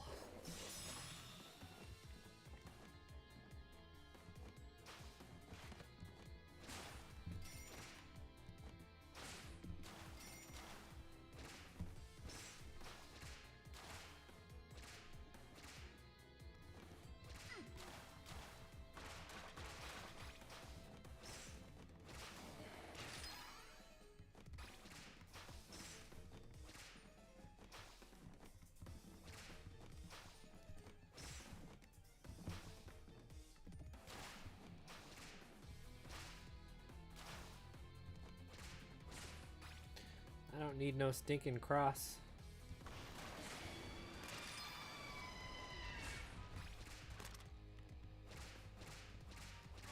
Uh-oh.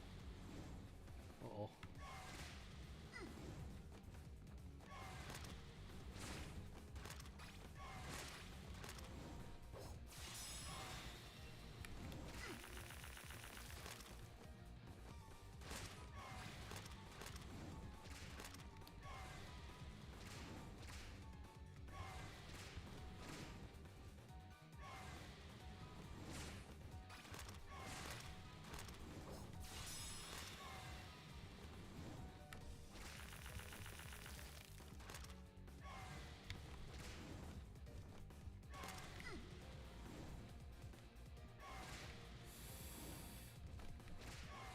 I don't think I'll be able to do this.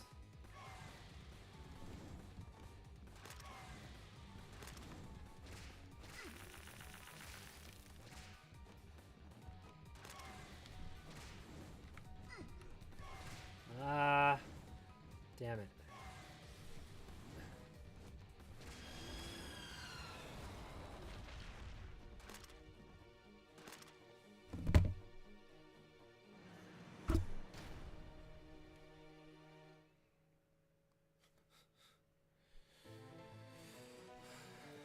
Bam! Oh,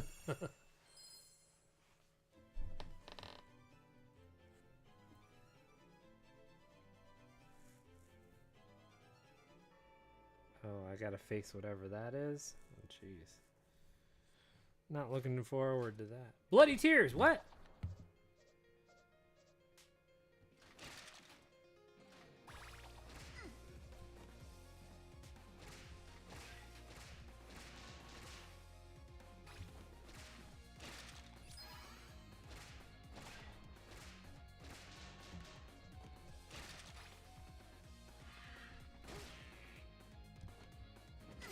Oh, you son.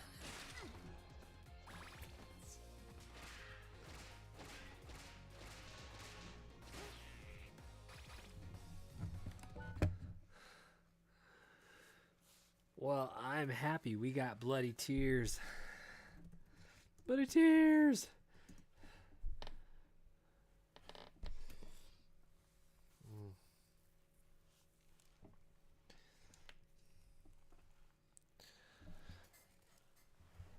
So on the PSN, it's $25.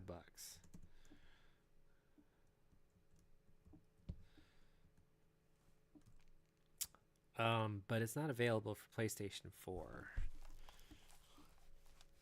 It's currently PS5, Switch. Switch has it. So you get PS5, Xbox Series X, and Switch.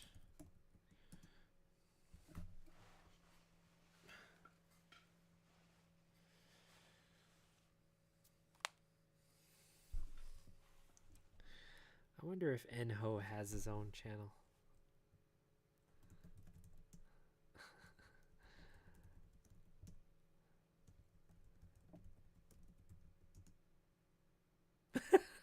Well, there's somebody out there called Enho. I just randomly gave it a shout out.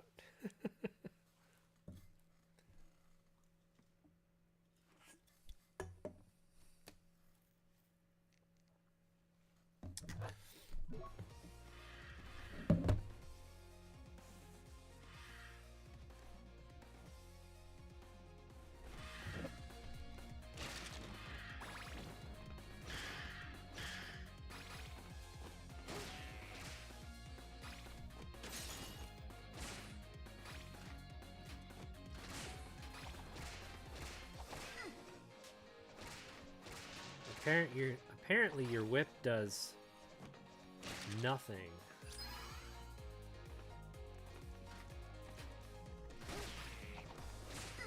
Against these axes.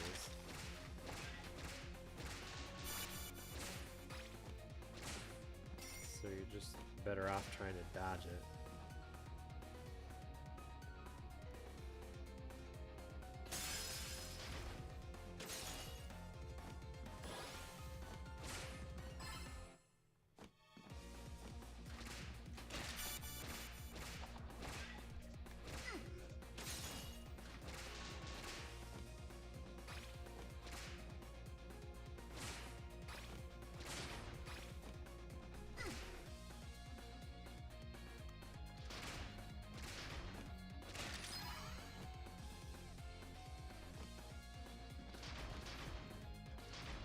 Great.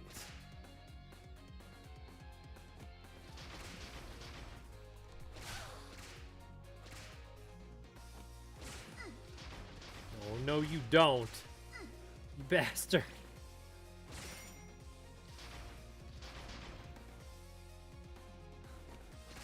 Hey, Karan, does this level remind you of any other specific Castlevania levels?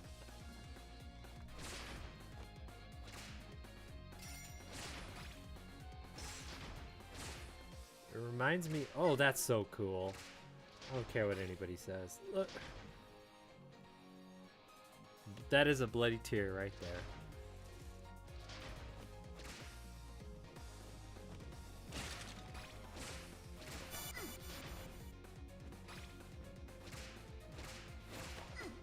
Those damn harpies. They're always a pain in the butt.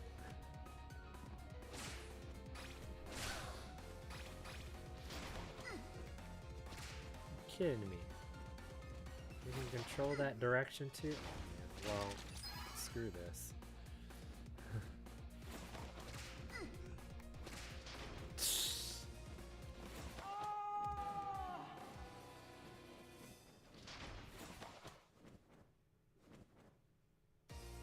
Yep, that's the one.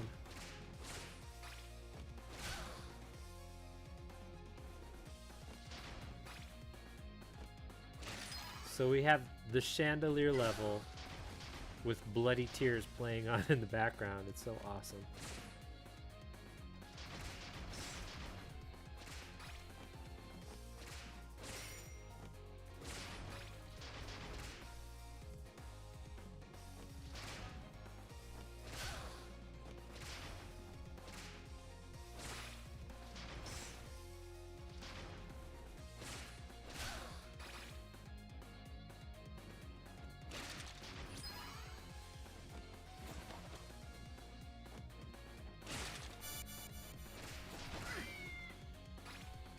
You know, your whip does F all to any projectiles.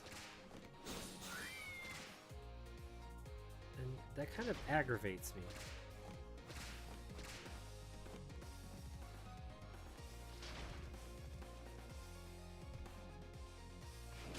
Son of a bitch.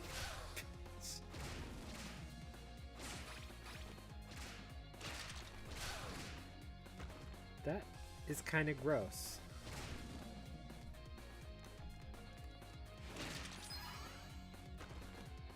Oh wait, is this something?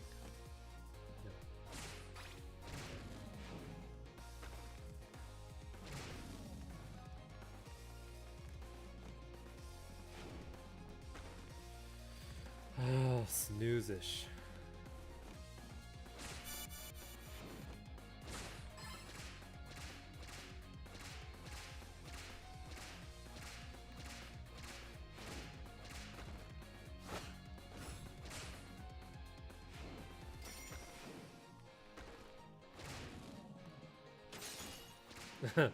I don't fall for that stuff no more.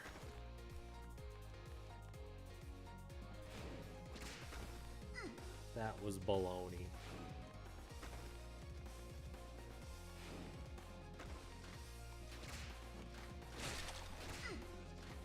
Okay, fine. I'll be right here.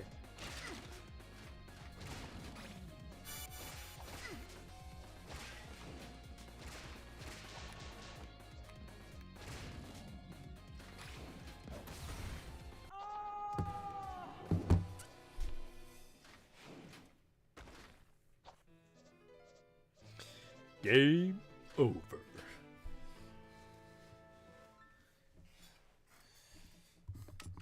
Continue. Ha!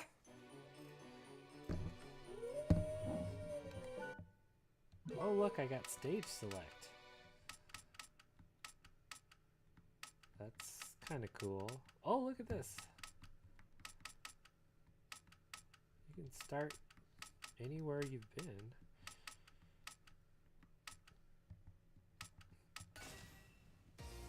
Nice. That was very nice of them to do that.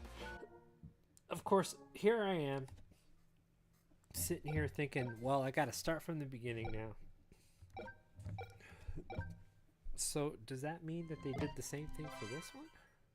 Well, I didn't actually get very far in this one.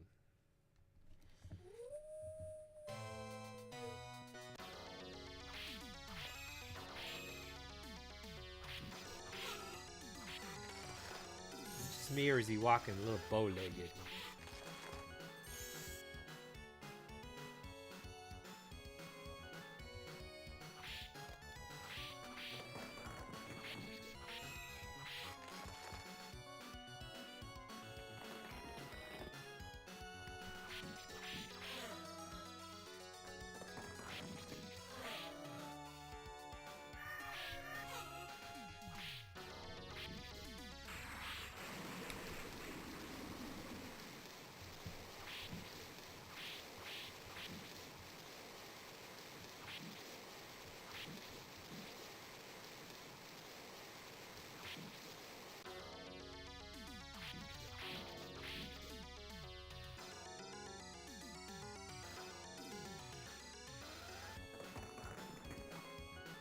Oh, gotta get on these things.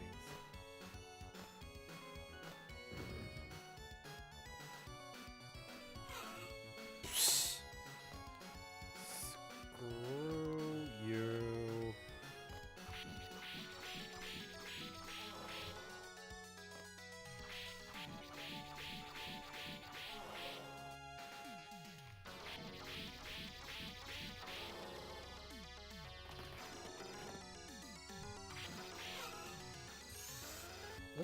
Those zombies kind of look like they came out of Uninvited.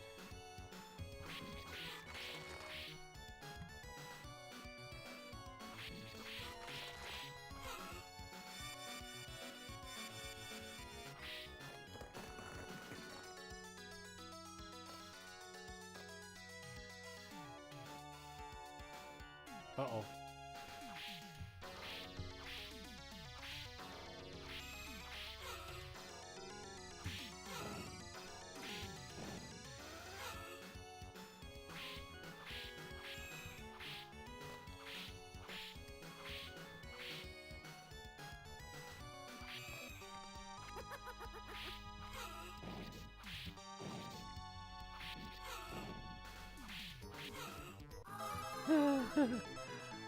This isn't happening.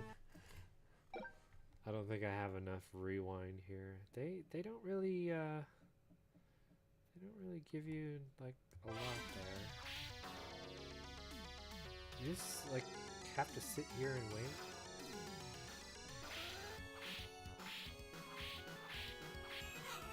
Or do you have to kill like a certain amount of bats?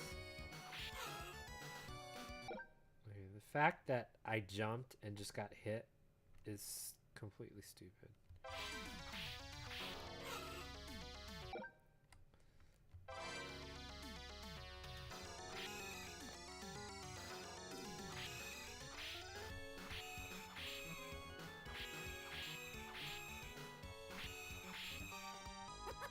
I guess you really just have to kill a certain amount of bats.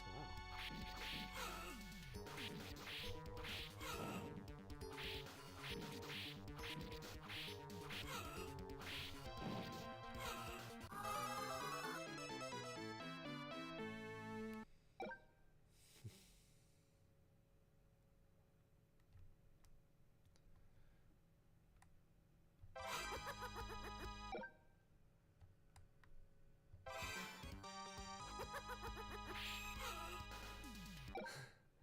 I'd like to like survive, you know, at least once.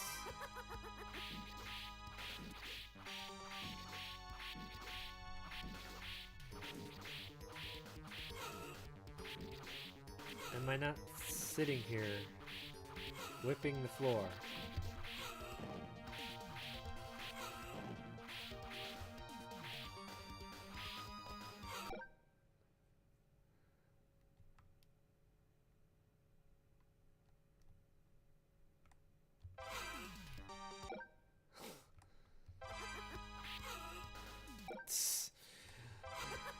What the hell?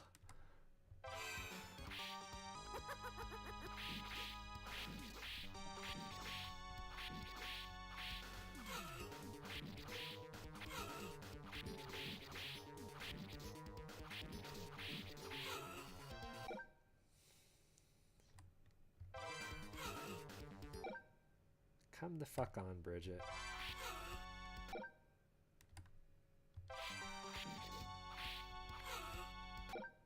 It has a lot to do with like your whip and the fact that you can't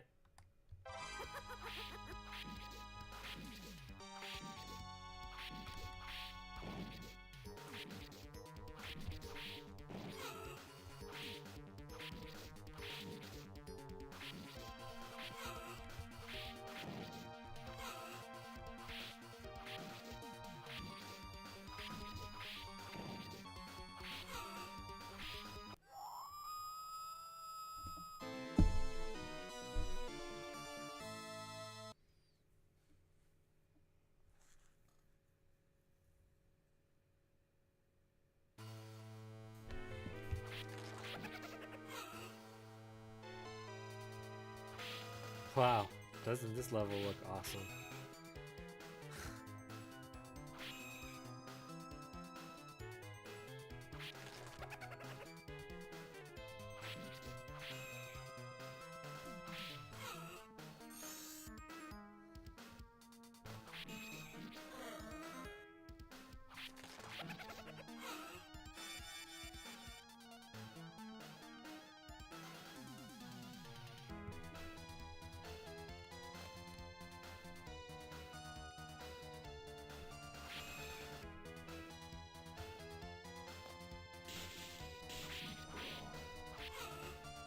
I was about to say, can't wait to see how they cheese me here. No.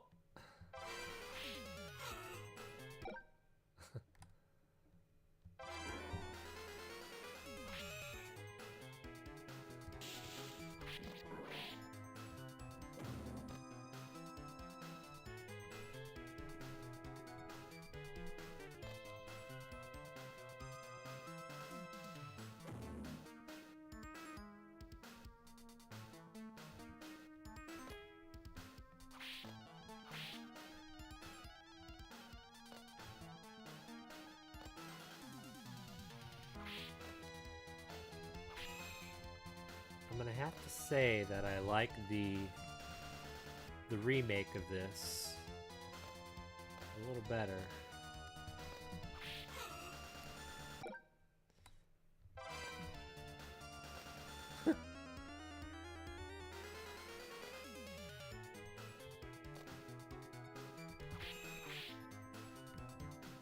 Stopwatch. No stickers. I didn't even pick the damn thing up. Are you serious? Look at how far I am away.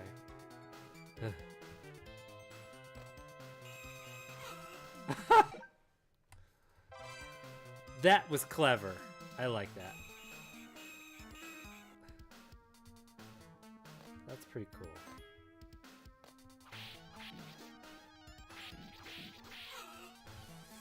Why does your whip not do anything against projectiles?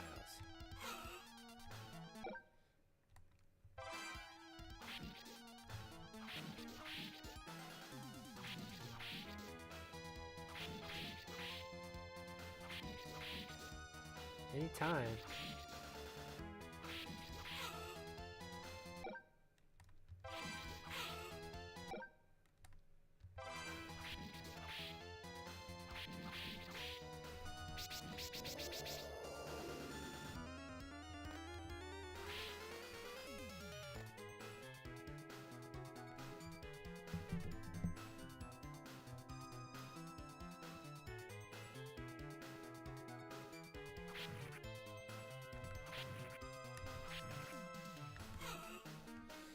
No, I don't think so.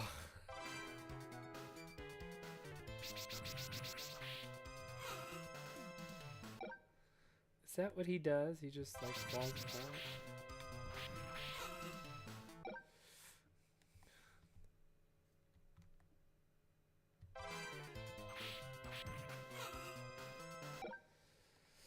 Oh, Lord.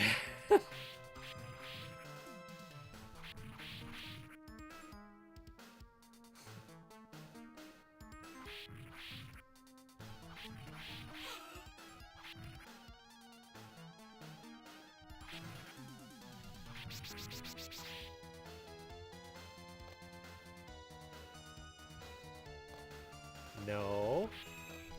No. Damn, Nintendo bats.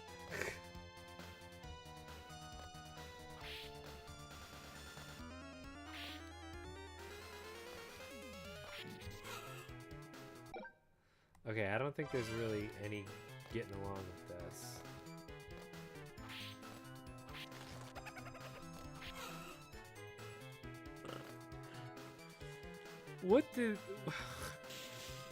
What do they think we're made of? A freaking bat. Horrible night to have a rewind. Okay. Okay, so I was playing two things. Castlevania, no. Contra. Operation Galuga. No. Yes.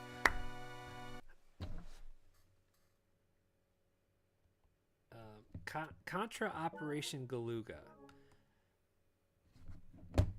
has a music pack that you can purchase in the game, like with in-game points. You don't have to use real money to buy it. It's the in-game store, and it's called the Konamix, and you can. I don't know if you saw my stream on it, but you can change all the Contra music to Castlevania music, and I love it. And at a certain point, Bill stands there with his gun, and he's like, "What a horrible night to have a curse," and the music changes like halfway through the first level. And it's, oh, great. Okay. I was also playing, Karan, I don't know if you got the DLC for,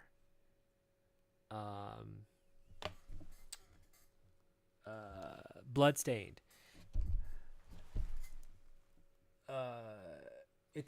Unfortunately, it's not in the actual new DLC stuff. It's part of a DLC purchase called Dominique's Quest. So in Bloodstained, you get the free Classic Quest DLC, which turns it into Castlevania 1, and you get to play as Miriam. If you buy I think it's called Classic 2. Yeah, that one's a paid DLC. Dominique's Quest, you follow Dominique after Miriam kills Baal.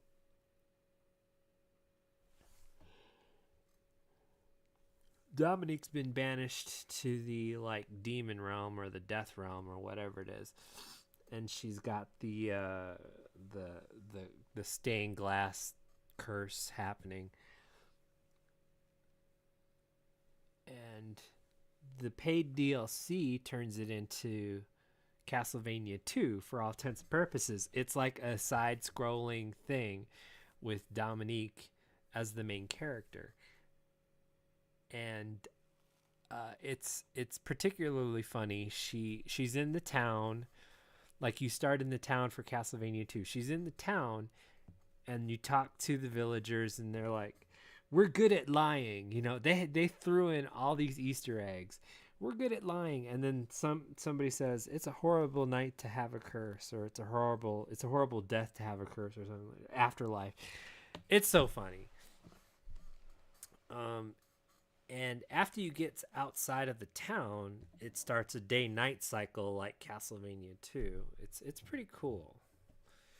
I did not get very far in it because it was actually very, very difficult.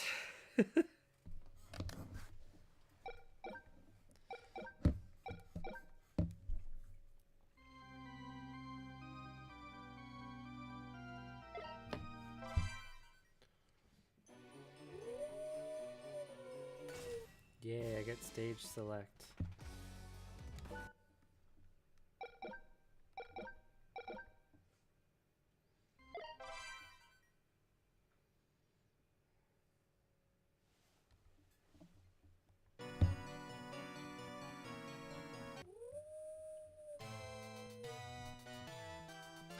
As far as I can tell, this guy starts off really small, and then he grows bigger.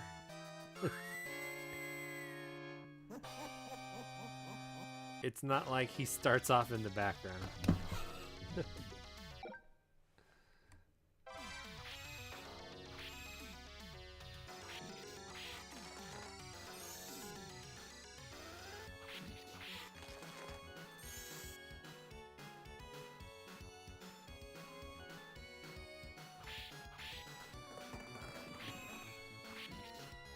Those falling statues can actually hurt people.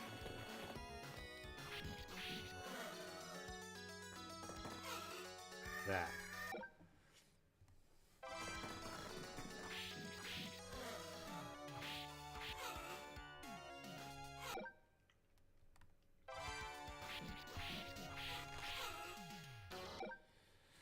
What an arsehole.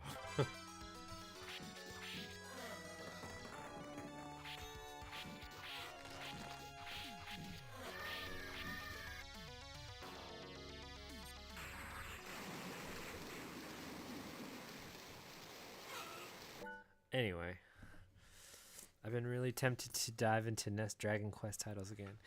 I hear you.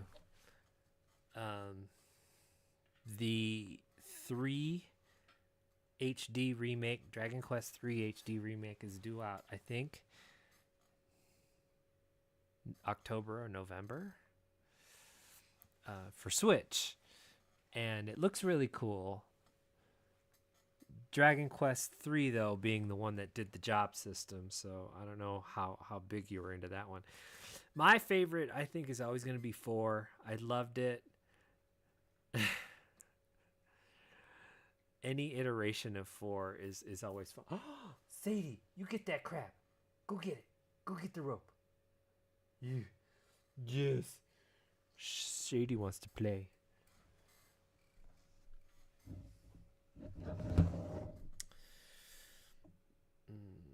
And I've been seriously considering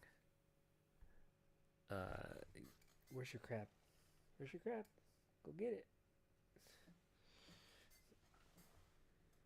I've seriously put a lot of effort into thinking about doing the canon stream as Dragon Quest because there's a whole bunch of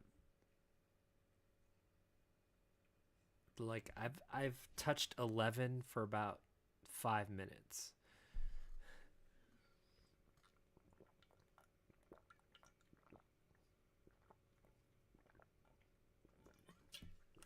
Well, 3, if you don't remember, 3 is the sort of prequel to the first Dragon Quest.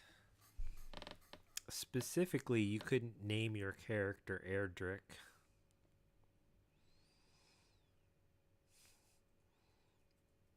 I don't know why.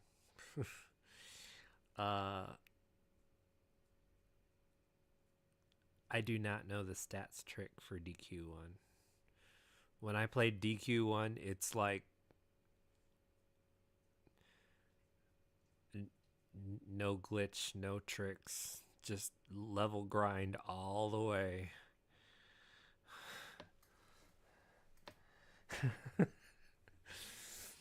But I mean, that's what I did to, when I was growing up, that's what I was doing. Leveling up on Dragon Warrior. Hi, Sadie. Dragon Quest 4 is I still think it's my favorite. I played 5, I played 6, I played 7, 8, 9. I've played 10.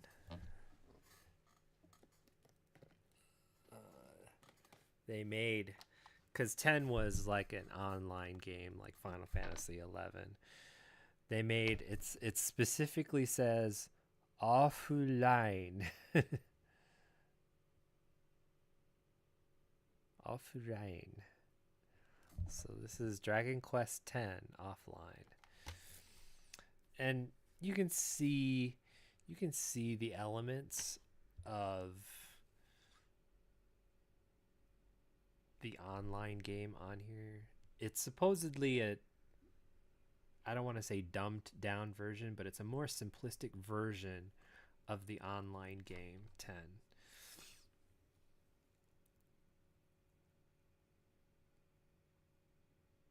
Oh God, I never knew that.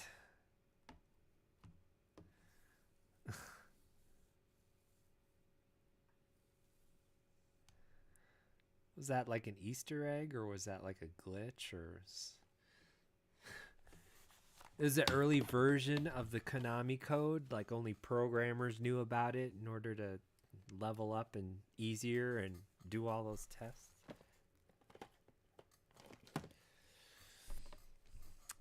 So Dragon Quest 3 had the job system, and it was a prequel to Dragon Quest 1. And you had like starting classes were like priest, wizard. You had the jester class, which was absolutely useless until like level 20 or something, and you can change it to a sage. You had job promotion, I think. You could switch your jobs.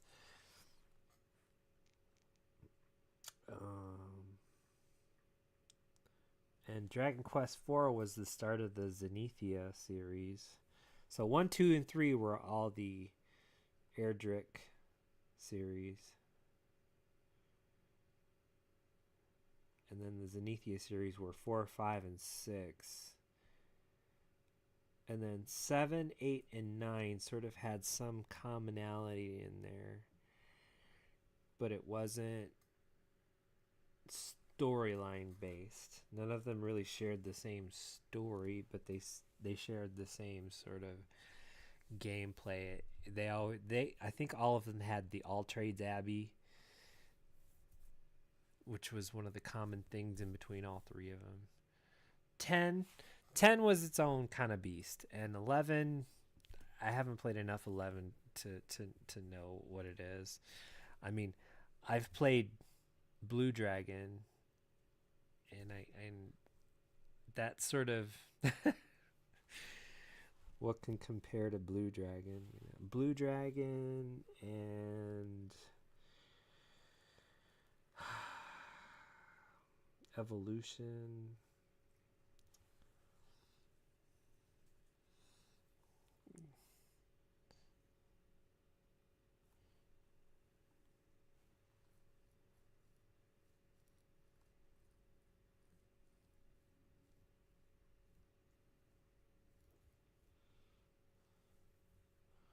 Bob? Does that say Bob?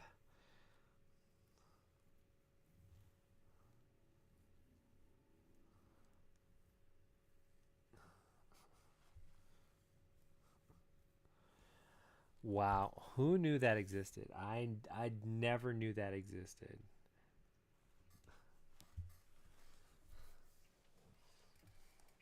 I wonder if it translates into the Famicom versions. I actually have all the Famicom versions, 1 through 4 of Dragon Quest, and the Super Nintendo or the Super Famicom of 5 and 6. I got the PlayStation version of 7, PlayStation, and 3DS versions of 7, PS2 version, and 3DS version of 8. And 9 only came out on the DS.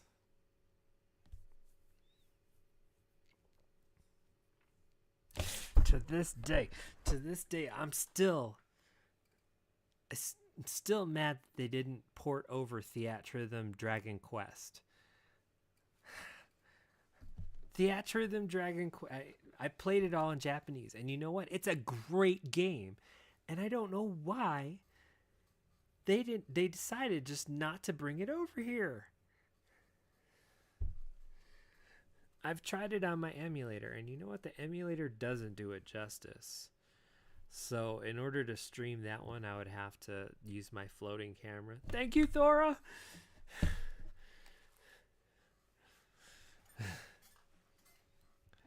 I got a nice big raiding party in today, and apparently a few of the people had never seen any of my stuff before, and they're like, "Oh my god, that's a lot of PlayStation games behind you." I'm like, "Yeah, that's kind of why I stream." I'm just getting to all of this, and this isn't even really much, all of it.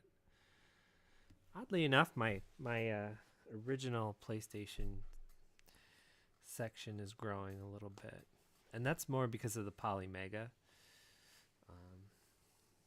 I've been happy with my Polymega, except for a couple of different things.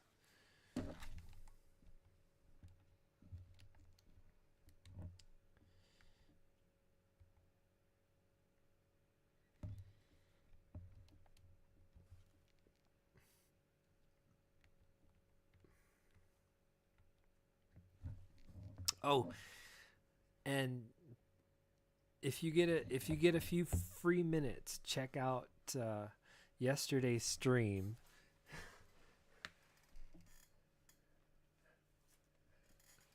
on Operation Wolf First Mission. And I played it in VR, and it's amazing. I love the VR. I love the VR version. I played this comes with both games, so you insert the disc and you get the choice of installing the regular game, the VR game, or both. It just gives you that menu. And it comes with a nice patch and a sticker set. And I remember Operation Wolf, like, if you've ever seen an arcade, they always had an Operation Wolf machine. It was the one with the 2 Uzis. And I'm like, how are they going to make this into a VR? So I installed them both, but I did the VR version first.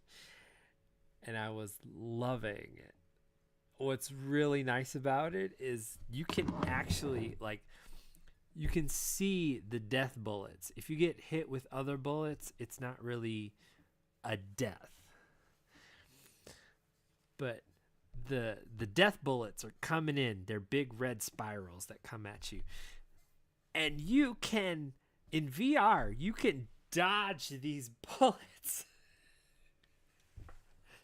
Or you can actually shoot the bullets too, but I was playing like the horde mode of it, and I got to like level 99 before I just didn't think and not use a med pack. I probably could have gone further. But it was fun in VR. The non-VR version of it leaves a little bit to be desired after you play the VR version of it. The non-VR version of it plays a lot like Time Crisis, actually. You have to sit like underneath like cover and then pop out of cover and shoot whatever. I was just like that's just for the horde mode. I think for the main game you didn't really have much of that happening. I'd even have to play it again, but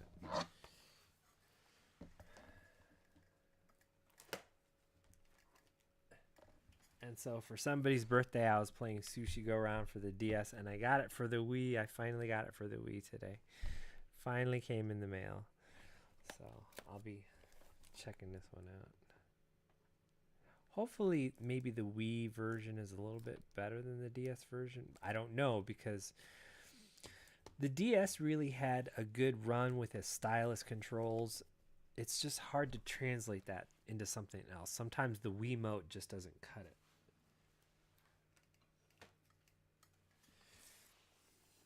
it. So,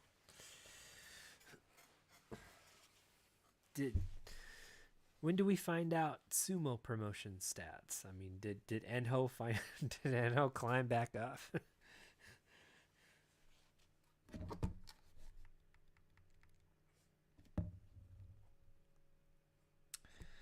I'm going to check this out.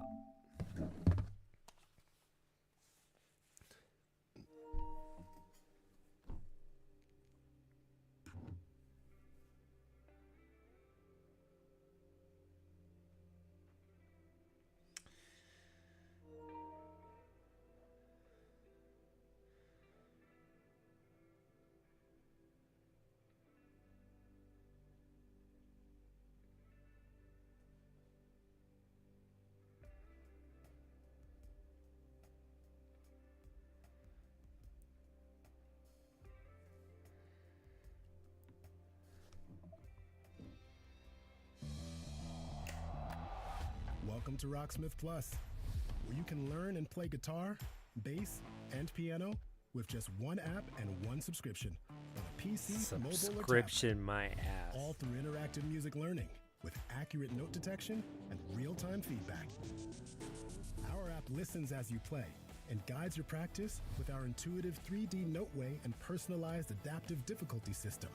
Or take control and set the speed and difficulty yourself with Riff Repeater. Prep your instrument with our free tuner app and start playing.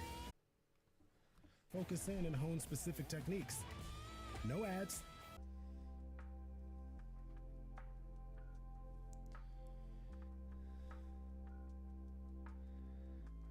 We're not gonna come back. I'm sorry.